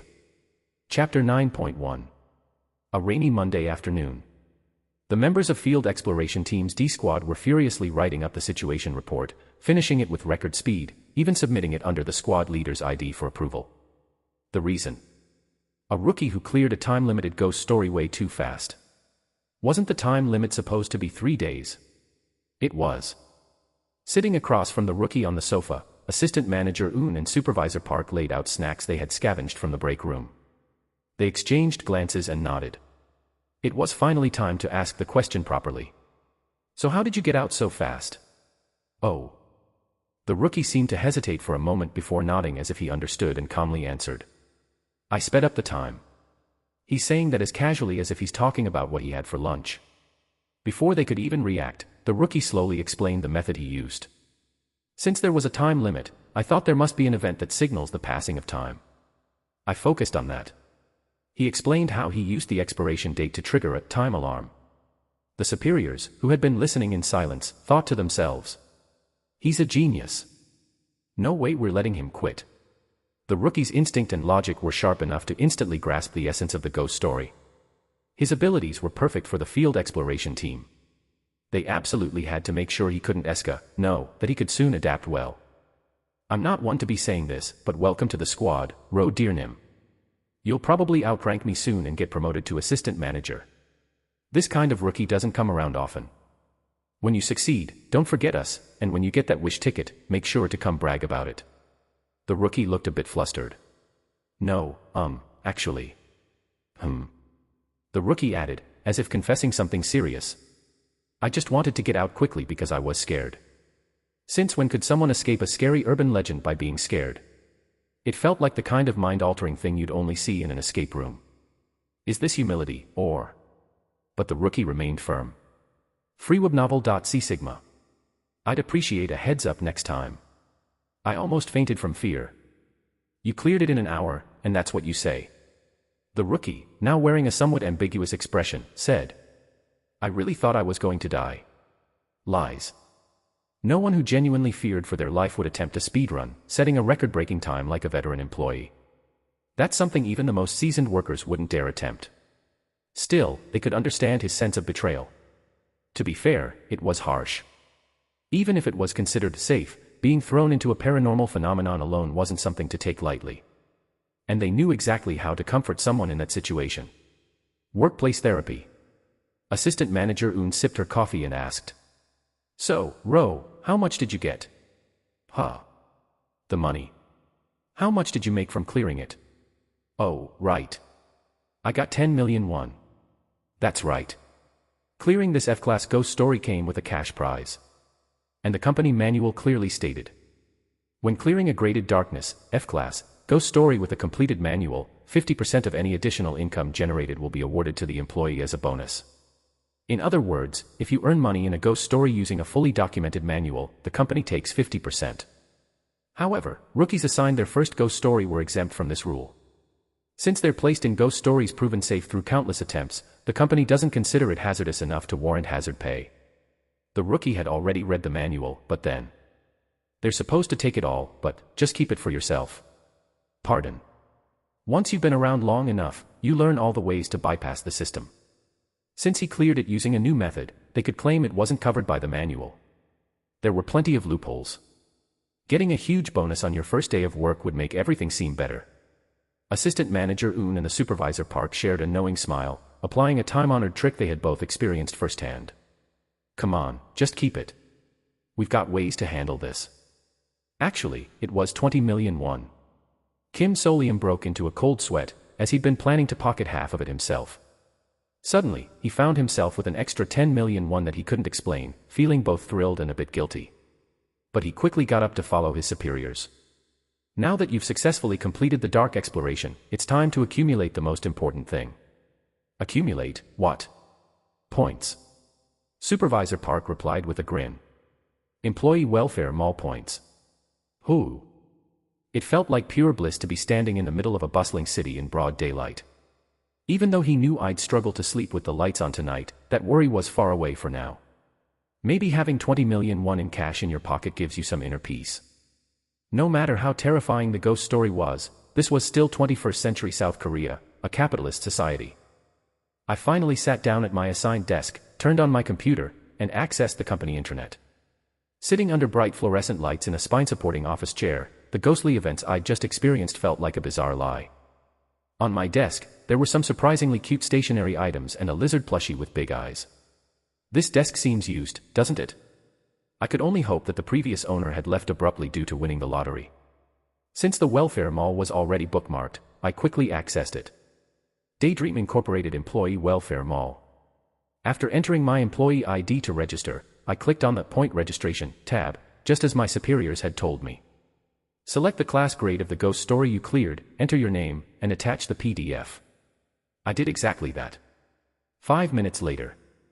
Employee Kim Solium / accumulated points, 100p. Incredibly, the review process was completed at lightning speed, and my points were credited.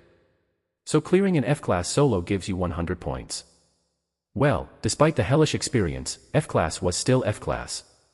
I tried not to expect too much. Still, I had earned points, so I decided to check what I could buy with 100 points. And then, right on the first page, I was surprised. A robot vacuum cleaner. The items available were better than I expected. Most of the special discounted products were around 100 points, while high-end large appliances, like those you'd buy for a new home, were around 500 points. Moreover, Daydream Incorporated's undisclosed medicines were being sold for around 1,000 points, including advanced over-technology items like cornea regeneration potions. For context, their famous hair loss treatment, which cost around 500,000 won on the market, was available here for just 100 points. This is actually pretty good. Feeling hopeful, I scrolled through the products. Now it was time to check the most important item. I sorted the Company Products tab by highest price to see the glorious name at the top. Wish Ticket. The miraculous potion that had been introduced as the ultimate employee benefit after surviving a death match. Its price was Wish Ticket, 500,000p. Is this a joke? 500,000. I had just cleared a ghost story and earned 100 points. 500,000 points. Theoretically, even if I cleared F classes every day by myself, it would take me 15 years. But of course, it wouldn't be that simple. There's no way the company would let that happen. It wasn't realistic to think you could clear F-class ghost stories every single day. There would certainly be anomalies. It's likely that I'll be forced into higher-class ghost stories with squad mates. Wait, do they split the points between squad mates in that case? I dug through the Welfare Mall's point registration tab to find the basic point system for each ghost story class. F class, 100p. D class, 1000p. C class, 500p. B class, 10,000p. A class, 100,000p. S class, special review required. On top of that, there were additional bonuses based on internal assessments, which considered urgency, lack of prior information, or extra dangers.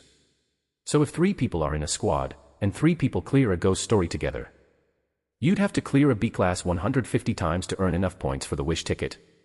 Are they out of their minds? Chapter 9.2. Even with a B-class ghost story, the survival rate for a normal person drops to around 2%. At that level, no matter what choice you make, you're either going to die or end up worse off than dead. If someone enters that 150 times, it's pretty much a death sentence for a regular employee. In such an insane situation, you'd have to beg on your knees not to be sent in. Speed-running higher-class ghost stories isn't a realistic option at all. So, to raise my survival rate even a little, I'll need to invest over 10 years. This isn't some tale of a nobleman seeking revenge. Yet, if the field exploration team is the fastest department, people in other departments have an even lower chance of getting their hands on a Wish ticket during their career. With so many other attractive products in the welfare mall, many employees in other departments have probably resigned themselves to that reality and settled for less. But not me. My goal is far more surreal and absolute. Returning to my original world. And they expect me to survive here for 15 years. I'd die of a heart attack from the stress before then. No chance in hell. I needed a plan, a strategy. I need to figure out which ghost stories I should enter and which ones to avoid. I had to balance safety and speed perfectly to gather 500,000 points in the shortest time possible. ReadNovel.com. Just as I was about to dive deep into serious contemplation, Supervisor Park gave me a friendly pat on the back. Hey, did you get everything registered? Is the computer working fine? Yes. By the way, the personal items here. Oh, that's the squad leader's desk. No wonder it looked used. Just don't break the monitor. Feel free to use it today, no worries. Is this company for real? Letting a new hire use the squad leader's desk for the day, is that something a sane company does? Come to think of it, nothing here seems normal. This is a company that churns out potions by throwing people into ghost stories. Holding this place to the standards of an ordinary 21st century Korean workplace was bound to lead to shock after shock. Maybe a little bending of the rules wouldn't hurt.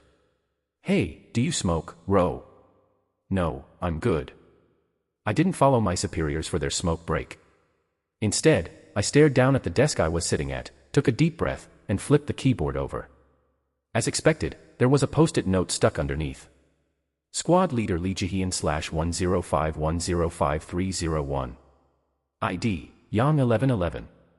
PW, Didijfulguks, 111. It's hard to criticize the lack of security awareness when I've seen so much of this already at the company. If he's the squad leader, then that means he's probably a section chief. And actually, there's a certain website accessible only to section chiefs and above in this company. It could really help with clearing higher-class ghost stories. Now that I'd seen the absurd goal of 500,000 points, it felt like something I couldn't afford to pass up. All right. Let's do this. I resolutely logged back into the welfare mall. But this time, I didn't use my own ID. ID, Yang 1111. Password, Didijfulguks, 111. I attempted to log in using the D-Squad leader's credentials. Incorrect password.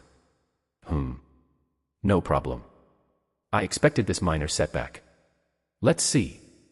Clicking the register button shows the password requirements. A capital letter is needed. So, if I capitalize the first letter of the password written on the post-it, making it Didijfulguks, 111, and log in. Ding. Welcome, Section Chief Lee Jae-hyun. I'm in. I discreetly pumped my fists under the desk in triumph. A small celebration you can do in an office without drawing attention. Not that anyone was around right now anyway. Now, what I needed to find on this page was a kind of phishing link. The so-called alien shop. In the dark exploration records, there were quite a few alien ghost stories, and some of them involved extraterrestrials trying to sell items to Earthlings through bizarre means of communication. They didn't mean any harm, but they sold things that were unsettling or dangerous from a human perspective. Still, these ghost stories leaned more toward being quirky and even somewhat heartwarming. And apparently, those aliens had a bit of a business mindset. They wanted to target potential customers, so they even embedded something like ransomware into Daydream Incorporated's intranet. Only section chiefs and higher can see the shopping mall's ad phishing link. I also remembered how to access that phishing link. While randomly clicking around in the welfare mall, if you hit the back button 5 times in a row. Click, click, click. Beep. Suddenly, a small green hand appeared in the corner of the welfare mall screen. A pixelated left hand, waving as if to grab your attention. A speech bubble floated above it. First anniversary appreciation discount. 80%. Is your job boring? Click. Do you want to get stronger? Click. Want cool items? Click. This is trash. It looked just like those old internet banner ads from back in the day. But, surprisingly, if you click this clumsy thing, you'd be taken, like magic, from the internet to an external internet site, abducted to an alien shop. I was tempted to click it immediately, but hold on. Instead, I right-clicked and copied the link, then pasted it into an Excel sheet and took a picture of it with my phone. Company PCs record everything. I didn't want any trace left showing I had clicked on the alien ransomware link, especially not on someone else's account. After a while, as my superiors returned from their smoke break, I greeted them with a nod as if nothing had happened. Let's have a welcome dinner when the squad leader gets back from his field duty. It's on the company card. Yes. Thank you. And then, I waited for quitting time. Asterisk. That evening, after my monumental first day at work, my tasks still weren't over. Let's do this. After depositing 20 million won, I went home. Now, in my bedroom, I was copying the phishing link from the alien shop I had photographed in my smartphone gallery through image analysis. After fixing a few unreadable parts, I opened a browser and pasted the link into the address bar. Deep breath. Enter. Click. The browser navigated through the complex link, and a page appeared that resembled the layout of Daydream Incorporated's welfare mall, only to shatter and disappear. And then, a new page opened. It looked like something from the early 2000s, with obvious underlines and outdated fonts. Space Shopping Mall. Amazing items from outer space. I'll take a look at the items. Boing boing boing. A little green spaceship rotated in the corner. This is so lame. But I couldn't let the tackiness fool me. If you click items here, you'll see bizarre, supernatural products for sale. Though the problem is, the prices are just as outrageous. The minimum started at 1 million won.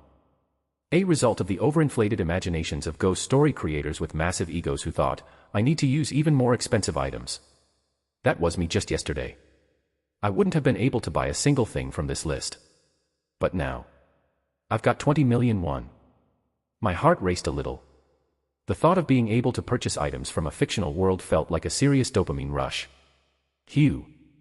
Finally, I clicked on the Items tab. The screen loaded. Items. Blood-sucking cutlery, 14,999,999 Korean wons. Wide-range walkie-talkie, 4,999,999 Korean wons. Alice picnic set, 11,999,999 Korean wons. We can help. 66,666,666 Korean wons. Discount, Silver Serpent, 4,999,999 Korean wons. 19,999,999 Korean wons. I recognized most of these items. Finally, my luck was turning. Hell yeah. In my excitement, I quickly recalled the details. Blood-sucking cutlery. A weapon set consisting of a small fork and knife, which grows bigger and sharper as it absorbs the blood of its victims. You could literally call it a growth weapon. Broader walkie-talkie. A toy walkie-talkie that allows remote communication with others, even within ghost stories. It would be very useful when you have companions. Alice picnic set. As the name suggests, it's inspired by Alice in Wonderland. It contains food items. It came with a drink that temporarily doubles the effect of items and cookies that have them. That's where my knowledge of the items ended. I didn't know the other two, but We Can Help was way out of my budget, so I ignored it. The Silver Serpent is on sale. Getting a discount always feels like a win. I crossed my arms over my chest. A weapon, a communication device, a buff potion, and a discount item. My budget was 20 million won. What should I buy to get the best value? All right. I made my decision and clicked. Chapter 10.1. Click, click. The transaction was complete. The alien shop displayed the items I had placed in my cart in an orderly fashion.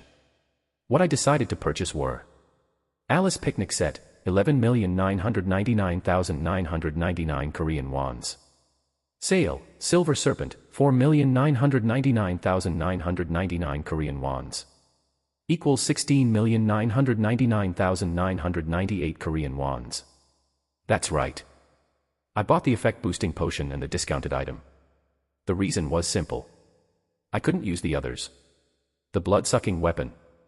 Sure, it sounds cool, but there's a catch. You'd have to charge at a ghost with a knife. If a coward like me tries something that dumb, I'm dead. Shaking hands, panicking, and dying as an extra in a horror movie isn't a cliché for no reason. Besides, the weapon would only work if the target had blood, so it wasn't very versatile. If it were armor, maybe, but in this situation, a weapon's out of the question. Overestimating myself was a surefire way to shorten my lifespan. I'll leave it at that. Next, the wide-range walkie-talkie. Well, who could convince their boss to carry a toy walkie-talkie? Anyone who could, probably wouldn't need to work under someone in the first place. Even if I explained that it was more than just a toy, it would still cause problems. The inevitable, "Where did you get this?" question would have no good answer. This was an item that could only be useful if you had a trustworthy companion. So, rejected. In the end, the most sensible choices were the Alice Picnic set and the Silver Serpent, both affordable within my budget. Both seemed useful. First, the Alice Picnic set had versatile effects that doubled or halved the power of items, which could be useful in various situations. I could even use it defensively if needed. Plus, it was easy to carry around without attracting attention from colleagues. So, I bought it. Lastly, the discounted item, Silver Serpent. It's originally priced at 20 million won. That gave me a good feeling.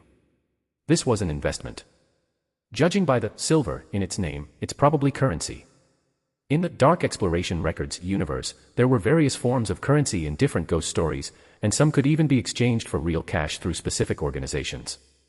Buying something worth 20 million for just 5 million is definitely a win. Sure, there's usually a reason when the alien shop offers such massive discounts, but the risk was worth it. No, this isn't like investing in cryptocurrency. It's a rational decision. And so, I prepared to transfer the 17 million won. Phew. The only available payment method was through direct bank transfer.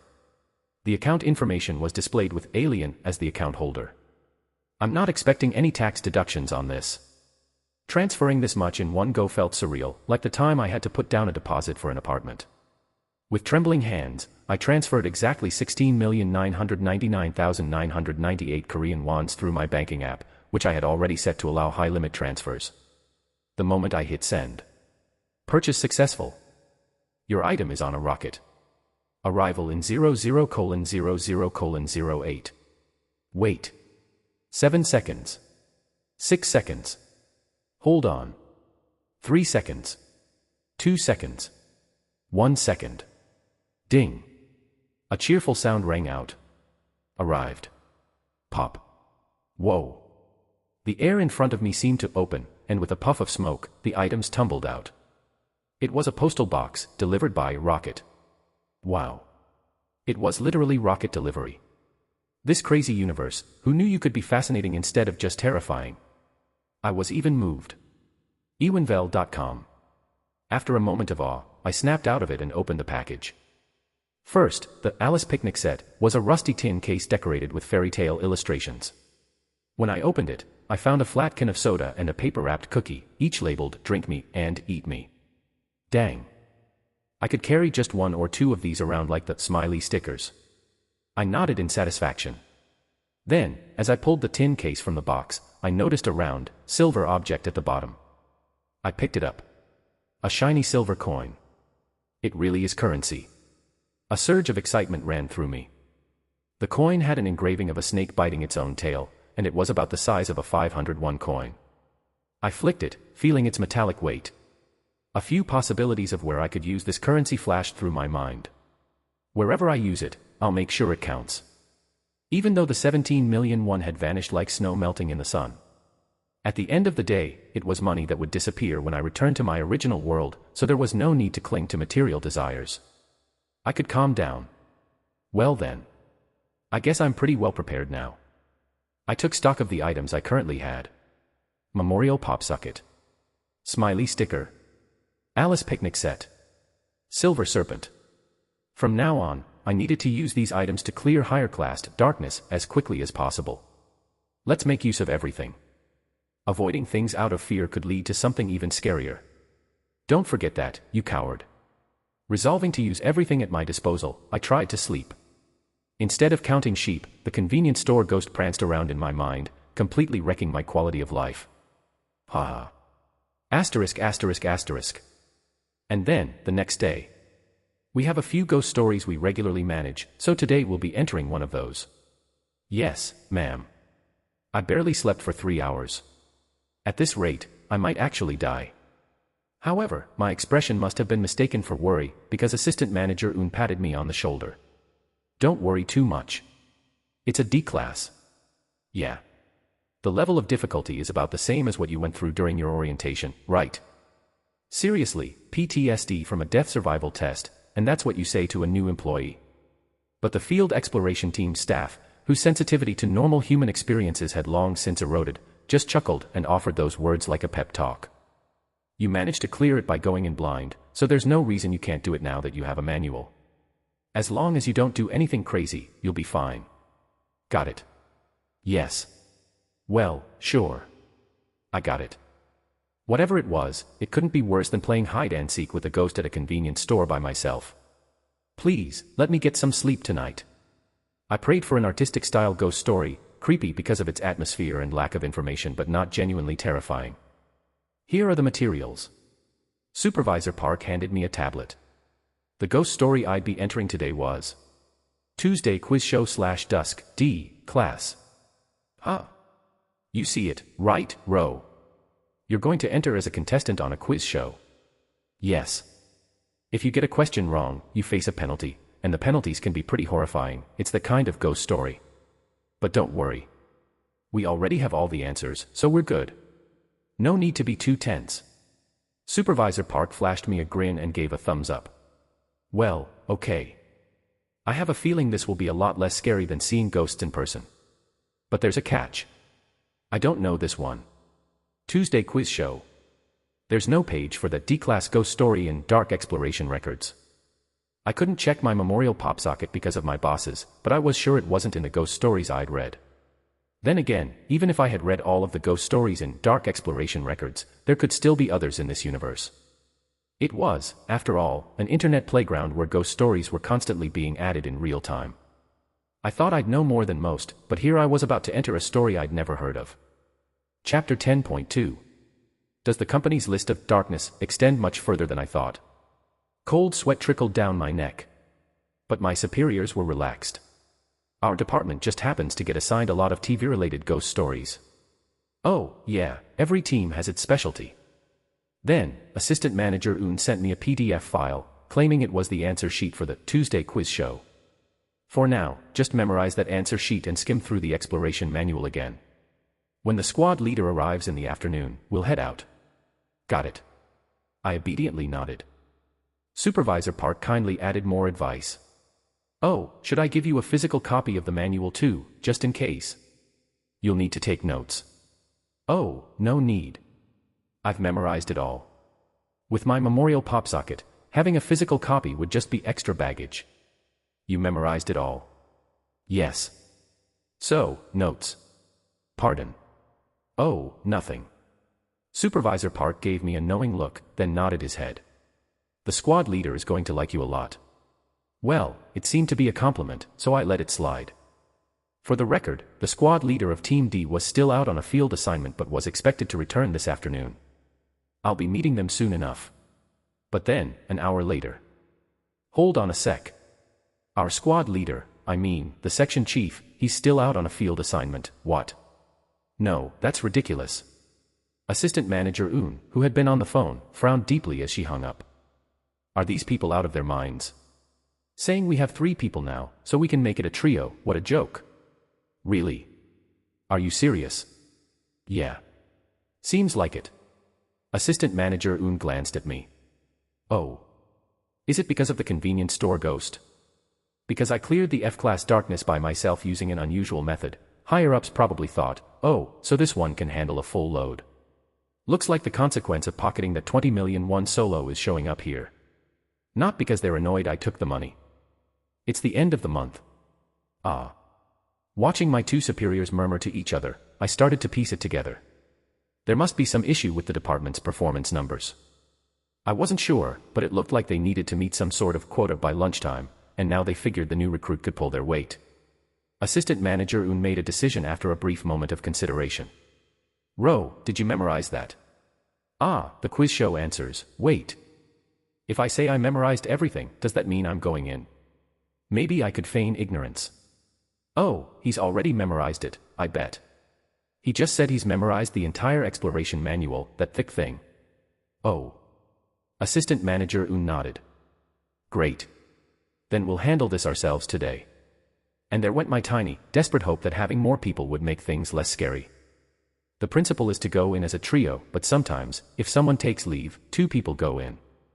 We do get backup support, but scheduling that is tricky, blah blah blah, they explained. Yes, I get it. This company is just full of surprises. Anyway, I'm ready for this. I've got my items prepared, and it's not one of those horrifying ghost stories, right?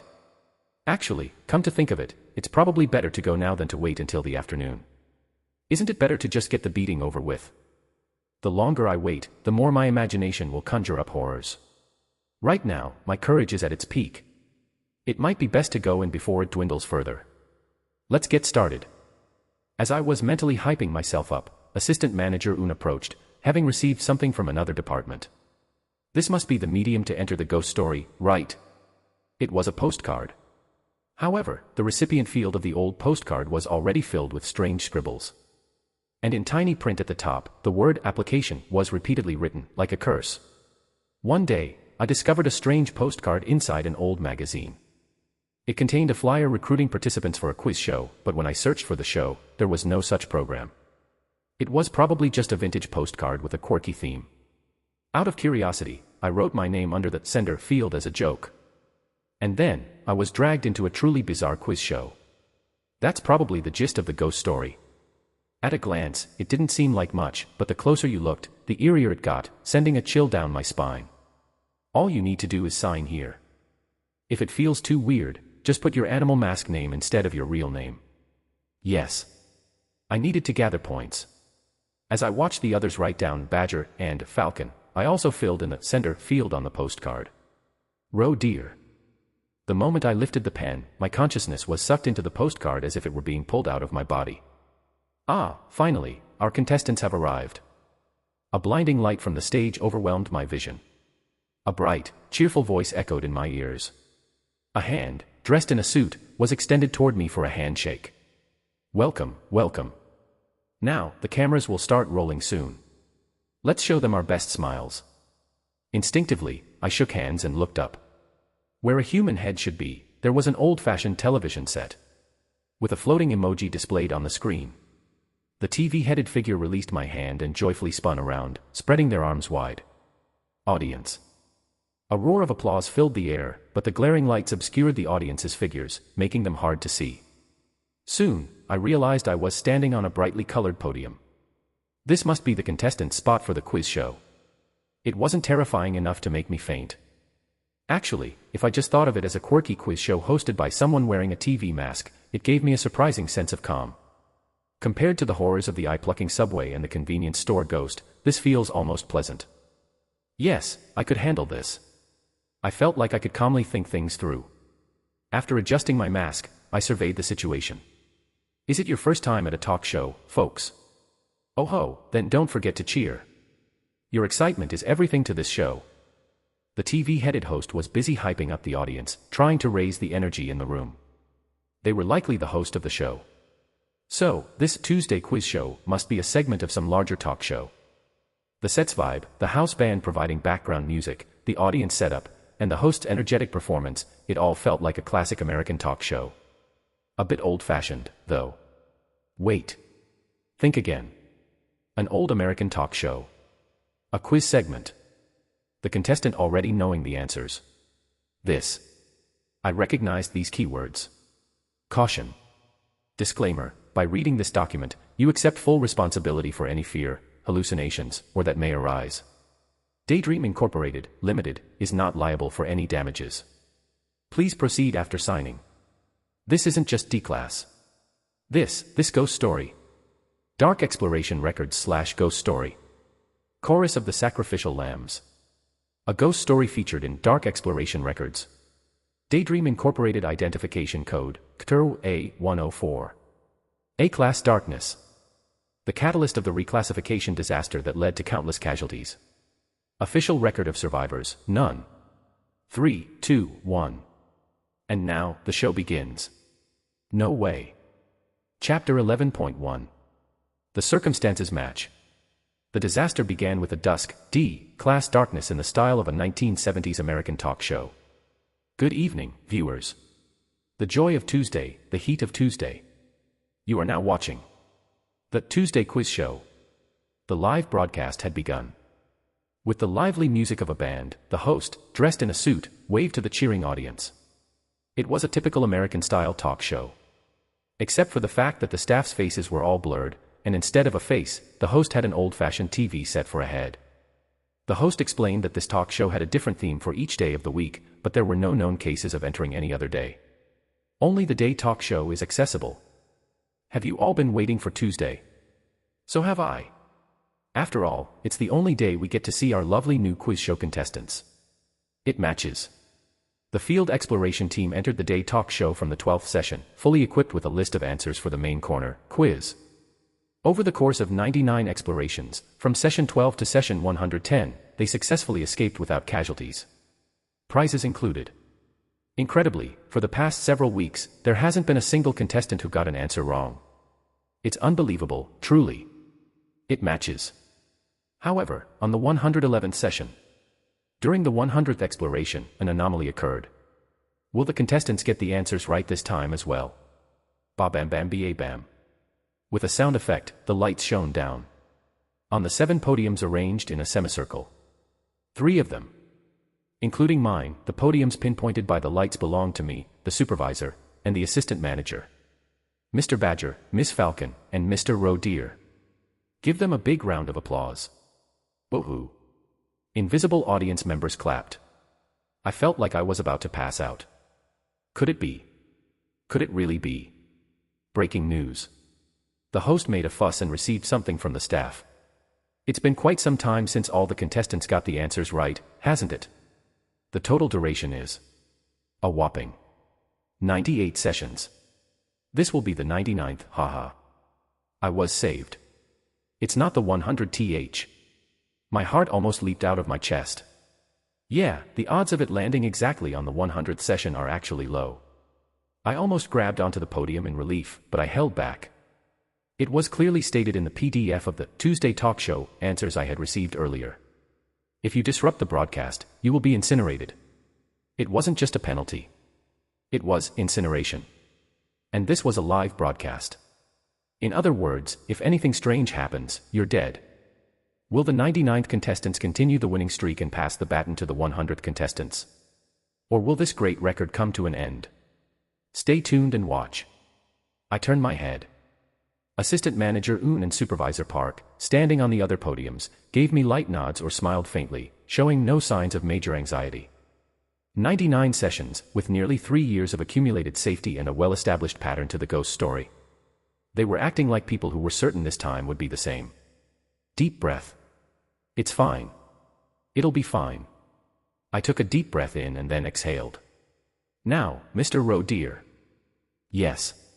Are you nervous? Yes. It's my first time participating in a quiz show like this. Ah, good, very good. Let's start with an easy question. On the host's head, the old-fashioned TV displayed strange letters.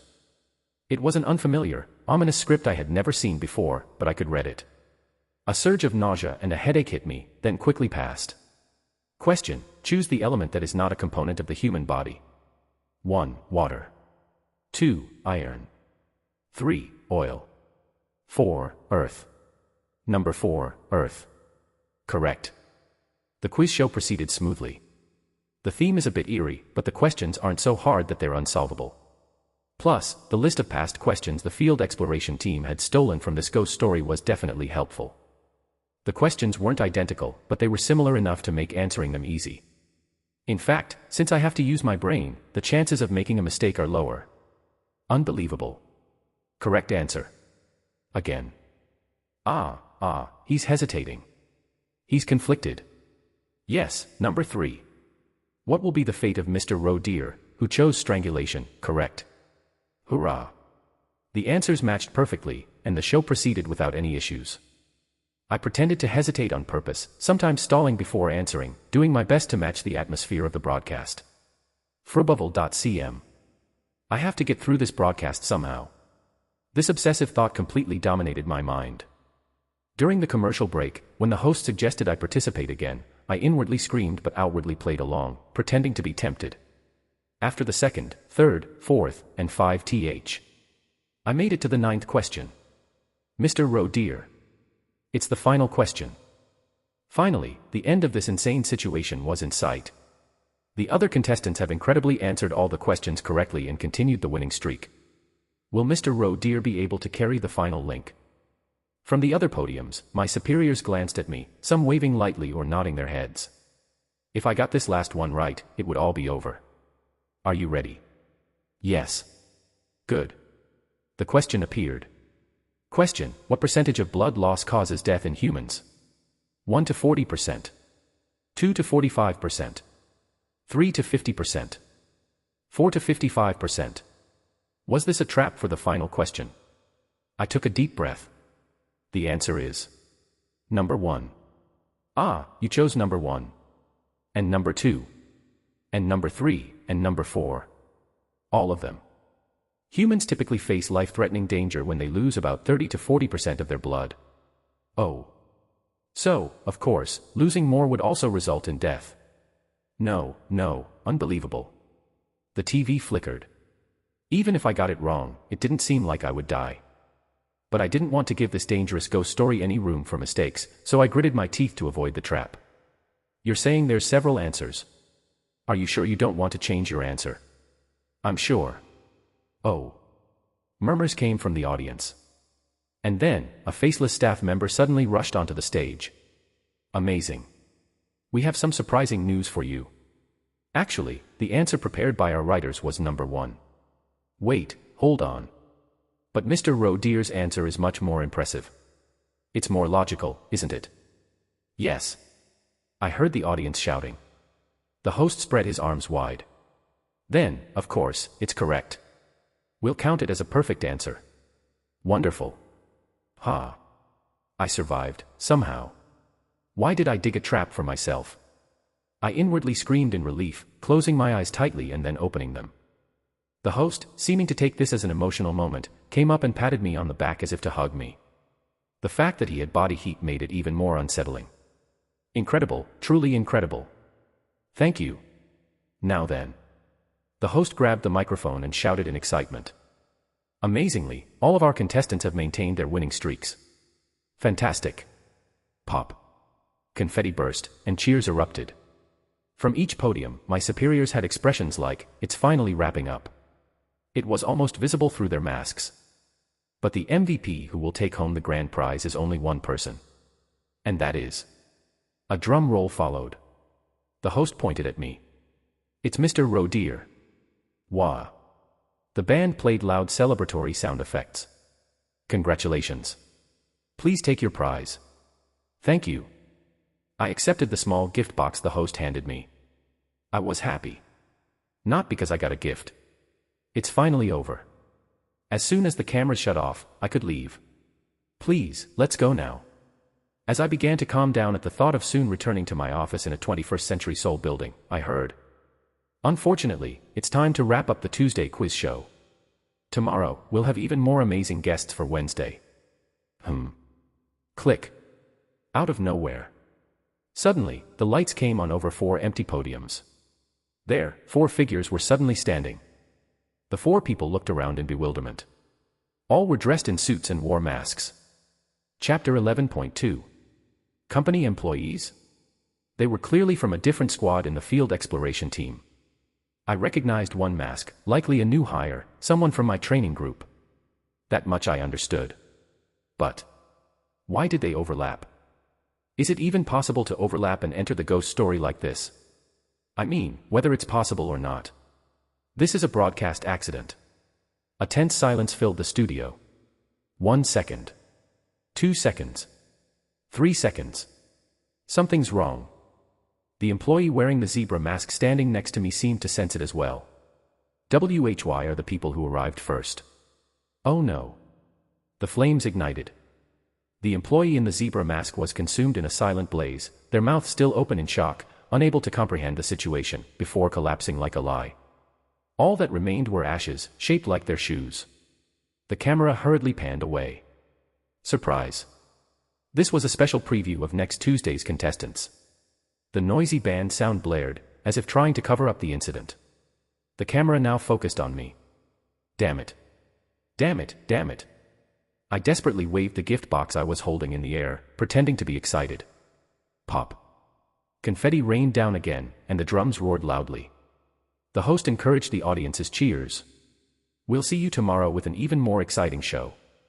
So, have a good night. Bam. With the sound of a cheerful guitar riff, the camera lights turned off.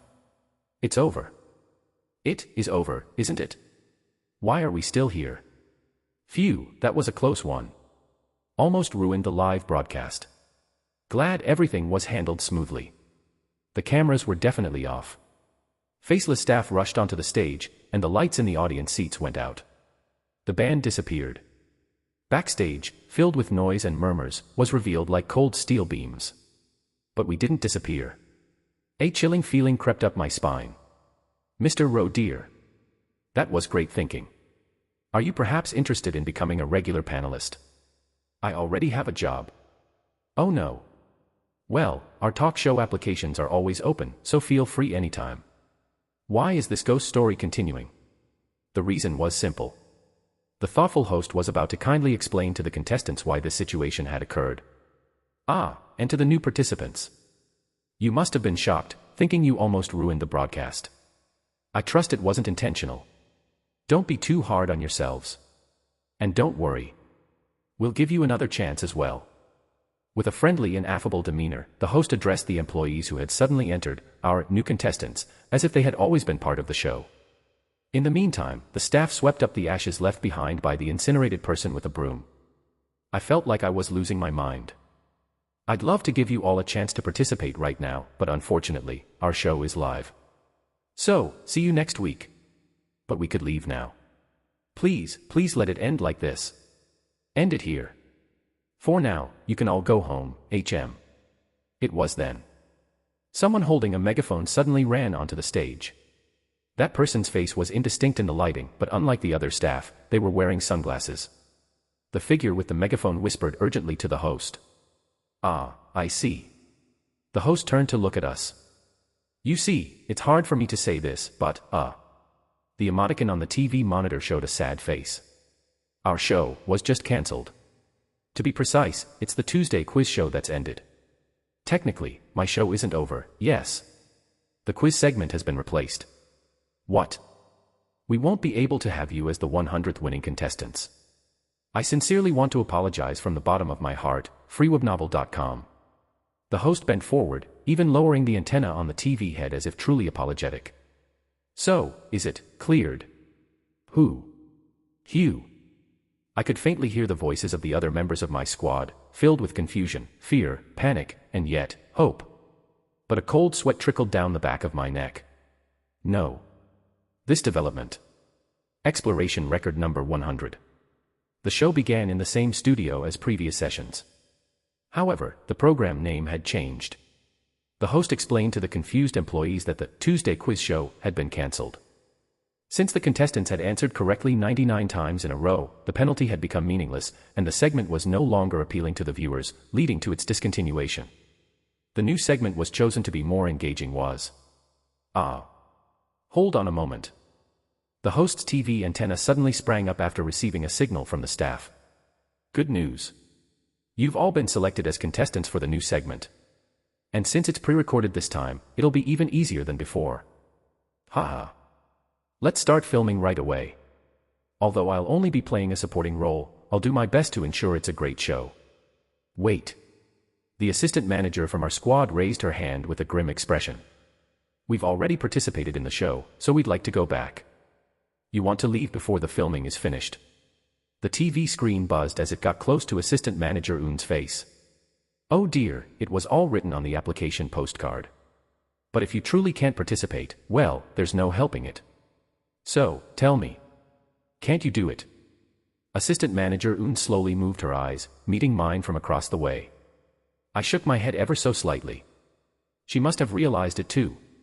No helping it didn't mean they would let us leave. It meant they would incinerate us.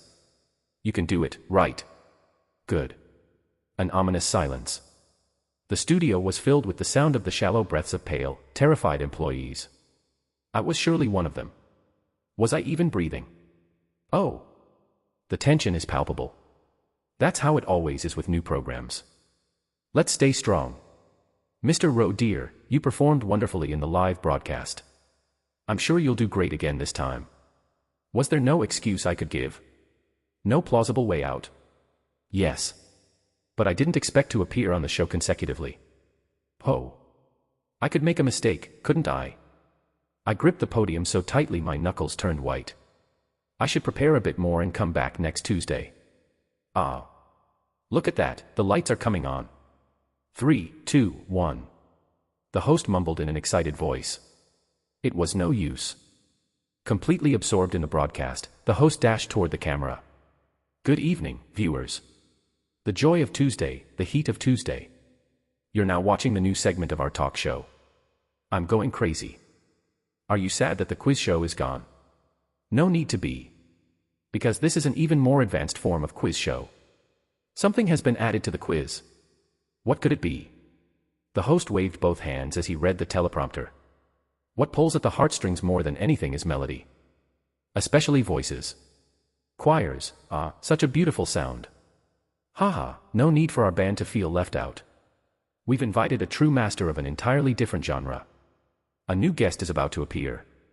The set opened up to reveal a new figure. The stench of rusted iron and filth filled the air, accompanied by a massive, dark pig's head. The conductor of the choir of purgatory, the filthy, the vile, the master of great melodies, the butcher. That's right. The new segment is the Tuesday Choir. Hell has arrived. Chapter 12.1. A terrible stench spread through the studio. Walking into the spotlight was something with the head of a pig, walking on 2 legs. Its body was emaciated, and from its large, dead pig's eyes, blood dripped down. Hold on a moment. He's a silent artist. Ah. His equipment is coming in now. 13 silver trays descended from the air, suspended by wires. The large, round silver trays were intricately and boldly decorated. Screaming faces. Countless of them hung like clusters of grapes. Shall we meet the passionate contestants who have volunteered to join the choir? The lights on each podium came on. The 6 podiums revealed the pale, terrified faces of the humans standing on them. You recognize some faces from last week, don't you? Haha, will our contestants who defended the 99th win record set a new record with this new segment? Stay tuned. We'll reveal the results soon. Wah. The audience seats were empty. But a canned applause filled the space mechanically. But the first glory must go to the first contestant. The host stood in front of an employee I didn't know. The employee wearing the mole mask hunched her shoulders. Here's the question. Flash. Question, which of the following creatures has the longest lifespan? 1. Pig. 2. Human. 3. Rabbit. 4. Flea. H. Human. Number 2. Human. Correct.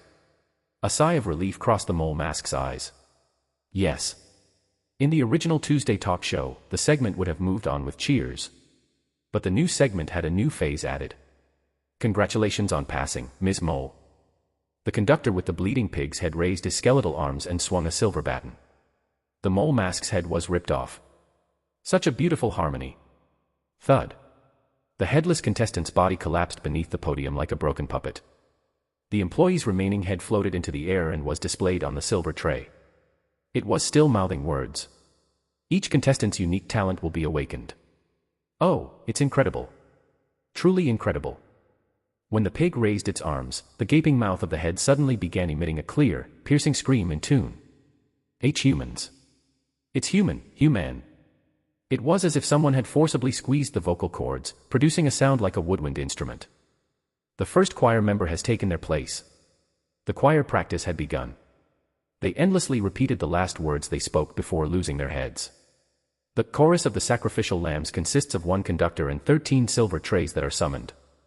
The heads of talk show contestants are placed on the silver trays, and their selection process is determined by the day's broadcast corner. Each head fused to a tray produces different phrases and instrument-like sounds, forming an a cappella. The highest number of heads recorded is 7.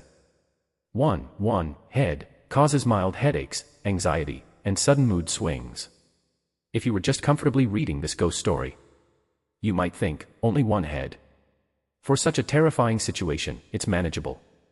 But if you found yourself in this insane scenario, that thought wouldn't come to you. Not like the employee who was directly affected. AAG. SCN. C. Incineration. Another podium's light went out. The charred body stuck to the floor. The head that remained continued its eerie melody. H. Human. Number 2. Humane. Next up. Ah, we have another new face. Hello, Mr. Jellyfish. Let's see if you can create a beautiful harmony with the successful contestant. Now, the question is. I don't know. I don't know the answer. The employee wearing the jellyfish mask screamed before the question was even asked.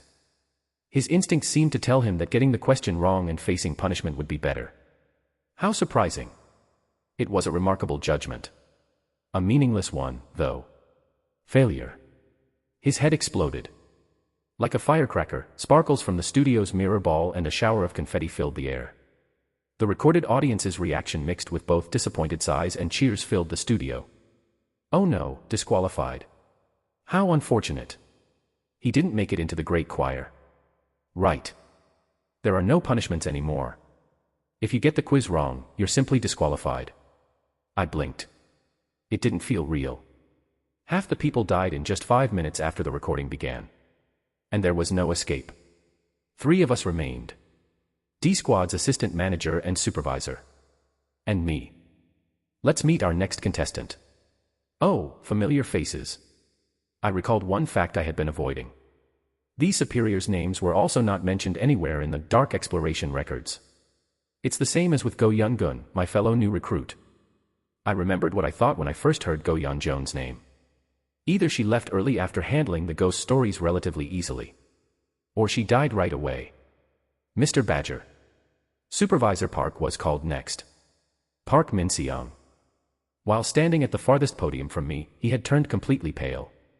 It was a death sentence, and it would soon be mine too. It's your turn to answer. No. Get a grip. I punched my stomach, hidden by the podium. The pain cleared my head slightly. Being scared doesn't justify an excuse. This wasn't a situation ruled by that kind of fear. It's a disaster. It was like witnessing a natural disaster up close, the overwhelming force of it. I had been swept into an unexpected catastrophe. That's right.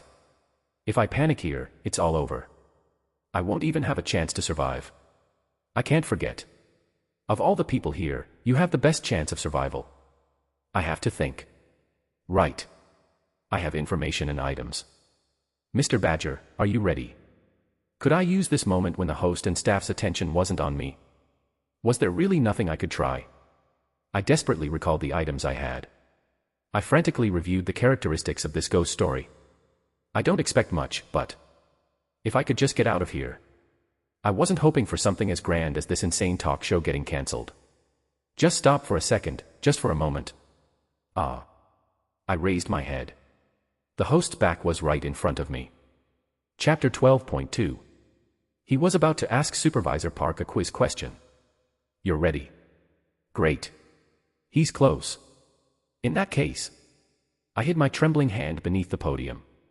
Then, I slightly lowered my body and pulled out 2 items from the inside pocket of my suit jacket. A cheap sticker with a smiling emoticon and a can labeled, "Drink Me." Hurry. I opened the can bottle. Then, I stuck the smiley sticker onto the can bottle. Hurry up, hurry the fuck up. Ah.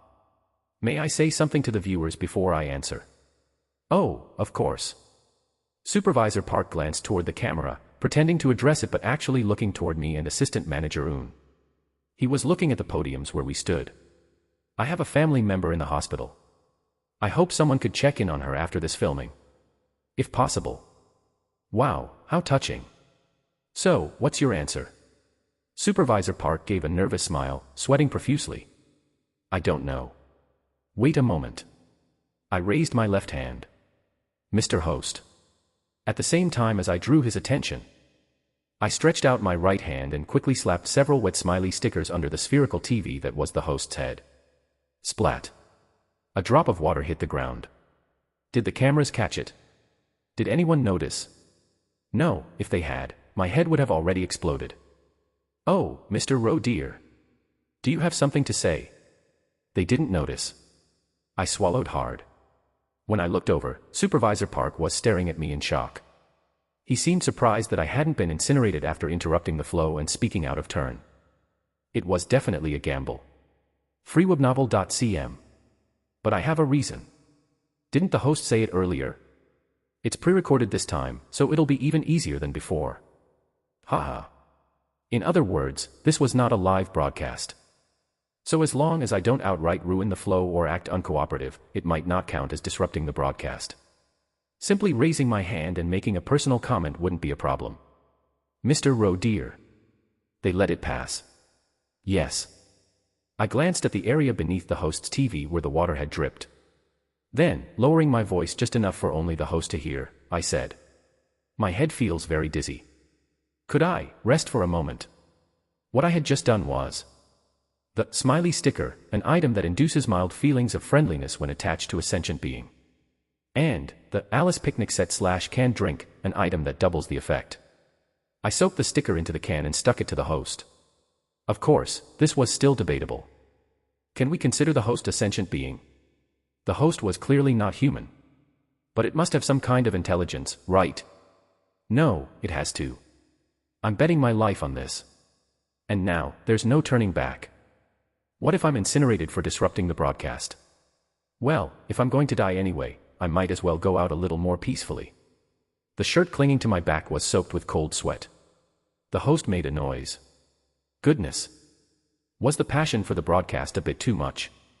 Yes, I understand that. Mr. Rowe dear, you did work hard. In that case. The monitor of the host's head turned black. He raised his right hand. Cut. Let's take a short break. The band's sound stopped. The staff began murmuring. Haha, I'm sorry. My screen went blurry. Makeup. The camera lights were quickly turned off. Carefully clean it, please. Oh, excellent. A faceless staff member carrying makeup tools rushed up and vigorously cleaned the old TV screen. And as the host finished his task, he grabbed the makeup artist by the arm and pointed at me. Ah, on your way, could you guide this contestant to the waiting room? They were supposed to bring me water. Then, the host winked the TV screen emoticon eye at me, briefly displaying and then erasing text. Take a break and have some water. Thank you. I had succeeded. At least for now. I staggered off the podium, following the makeup artist as I walked. Even though the filming had been paused, the ominous, grotesque pig-headed conductor was still standing at the center of the stage, swinging its baton without moving. The horrifying silver trays continued to emit eerie songs from the human heads. Hold it together. Don't look. With stiff legs, I crossed the center of the stage. Filming will resume in 30 minutes.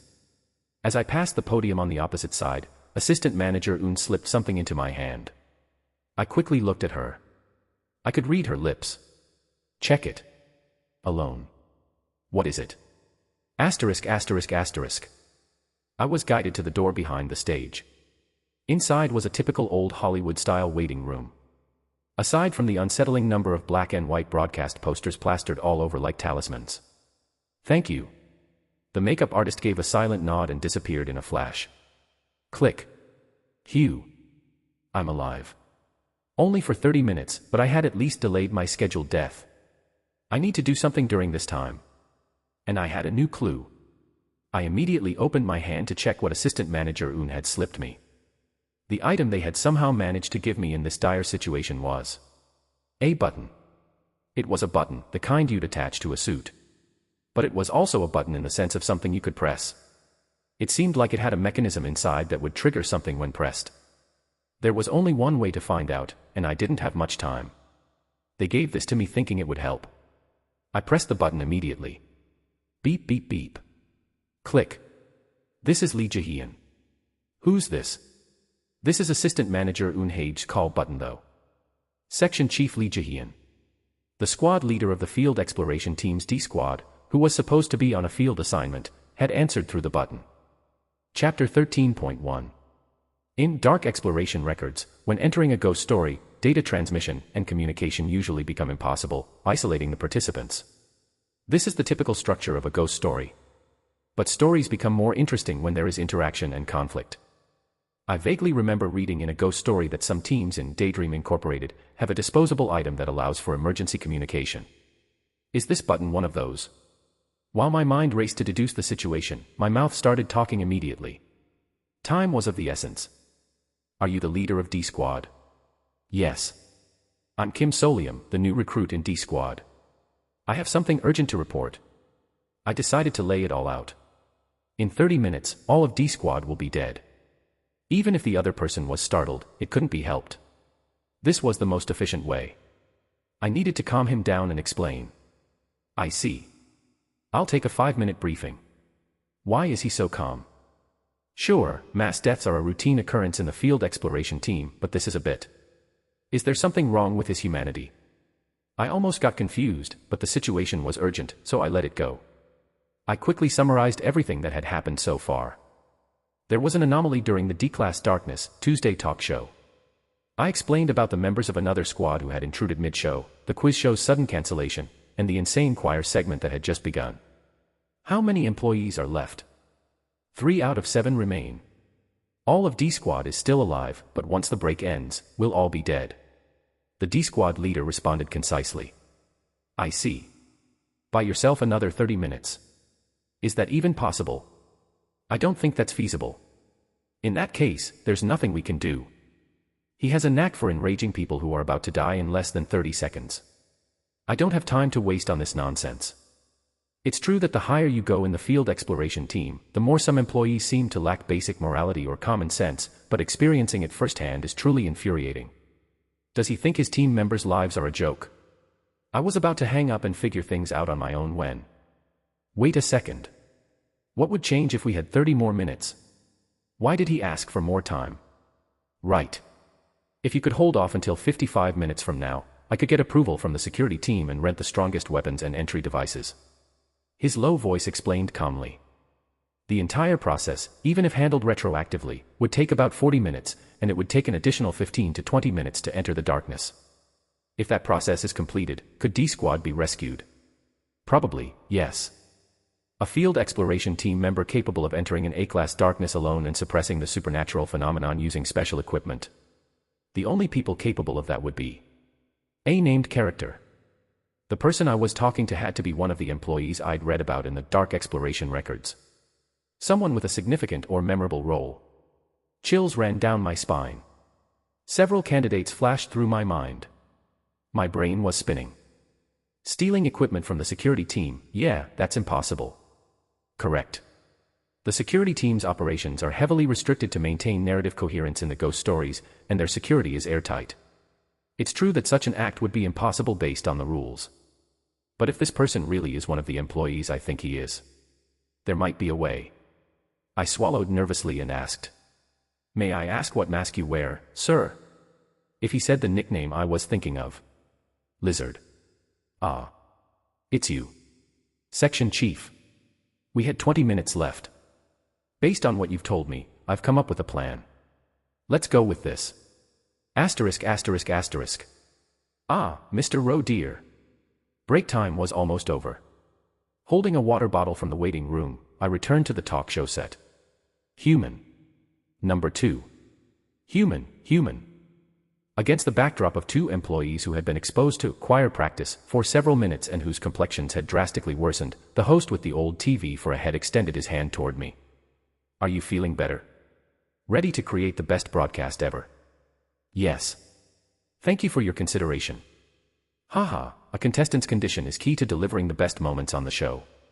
His tone was surprisingly friendly, considering the host's previous behavior. It seemed the smiley sticker's effect was still active. So far, things are going as expected. I carefully chose my next words. You really put a lot of passion and energy into this show, Mr. Host. I think that's why you always make such captivating broadcasts. Perhaps it was the most extreme situation, but flattery was coming out of my mouth effortlessly, without a trace of shame. Such high praise. But a broadcast is something everyone creates together. Mr. Rowe dear, you are a part of that too. No, that's not the direction I was going for. I appreciate your kind words, but there's no comparing me to you, the one who leads this great talk show. This was the direction I needed. But I was surprised that the format of the show changed without notice to someone as important as you. There's no live audience, we're using recorded applause, the punishments are gone, even the band has fewer members. I recalled the black and white broadcast posters in the waiting room. They were all talk shows with live audiences, where real-time communication was part of the experience. If that waiting room was the host's personal space, there's a good chance the host doesn't like this new format. It feels like the changes were made to cut costs across the board. There was a risk of being beheaded if the host misinterpreted my comment as an insult to the talk show. But staying silent would lead to death anyway. I had to do this. I glanced back, pretending to look at the stage, and managed to continue speaking. The conductor with the dead pig's head. Could the reason for this revamp be that it cost a lot to book that guest over there? Exclamation point. The emoticon on the host's TV screen disappeared. But it soon returned with a smiling emoticon. That's none of the contestants' concern. I apologize. Please, spare me. Honestly, I'm so scared I haven't even properly looked at that pig-headed creature. I was just such a huge fan of the Tuesday quiz show and was really looking forward to participating. I must have said something rude because I was disappointed by its cancellation. Ah, what a kind thing to say. But show business is ruthless. The host's TV screen quietly turned black. If the viewers prefer this format, then as an entertainer, it's my job to adapt quickly to what they want. I see. I swallowed hard. But isn't it still uncertain how the viewers feel? At least for me, I prefer the old format. The real-time interaction with the audience and the excitement of the live Tuesday quiz show. To change the show so abruptly, without even discussing it with the host, never mind. I'm sorry. I've spoken out of turn. I pretended to hesitate, then added. I had a lot of fun earlier during the live broadcast. My heart was racing, and it was quite exciting. The host stood silently. Frueval.com. The TV screen made a faint static noise. Chapter 13.2. Beep beep beep. There are only 60 seconds left before filming resumes. At the sound of the alert filling the set, the emoticon returned. Alright, everyone, let's give it our all until the end. Mr. Rowe dear, you should get back to your podium. Yes. We're starting. 10, 9, 8. The host resumed the countdown, looking into the camera as usual. But it seemed like my conversation had left an impression, as he didn't seem as entranced by the camera as before. Good. The groundwork had been laid. I nodded to the host and headed back to my podium. And moments later. Now. Mr. Badger. It's finally time to give your answer. The show had resumed. Will Mr. Badger become a proud member of the choir? Supervisor Park Min-seong seemed to have come to terms with his fate, his expression bitter but resigned. I saw him mouthing something quickly at me. Thank you. What was he saying? Thanks for helping me get prepared. No, wait. Let me talk too. I mouthed the words back. Give the correct answer. Supervisor Park looked at me as if I were insane. I understand. Being incinerated is probably better than becoming a living instrument that repeats the last thing you said before your head was cut off. But this was necessary. Supervisor Park, still confused, shook his head and glanced at Assistant Manager Un. She nodded too. Mr. Badger. You have 3 seconds. Yes. I'll give my answer. Supervisor Park squeezed his eyes shut and shouted. Number 4, Burns. Woohoo. As the recorded audience murmured. I finally saw it. Flutter. In the corner of the stage where the lights had gone out, something appeared. A postcard. The strange postcard we used to enter this place. I remembered the conversation I had with Section Chief Lee Jae-hyun just before. So, Section Chief, you're saying we can use that equipment to access the ghost story through an object? Yes. However, the equipment I have is for emergency supply drops, only for delivering small items into the darkness. That's enough. Let's use it. I looked at the postcard.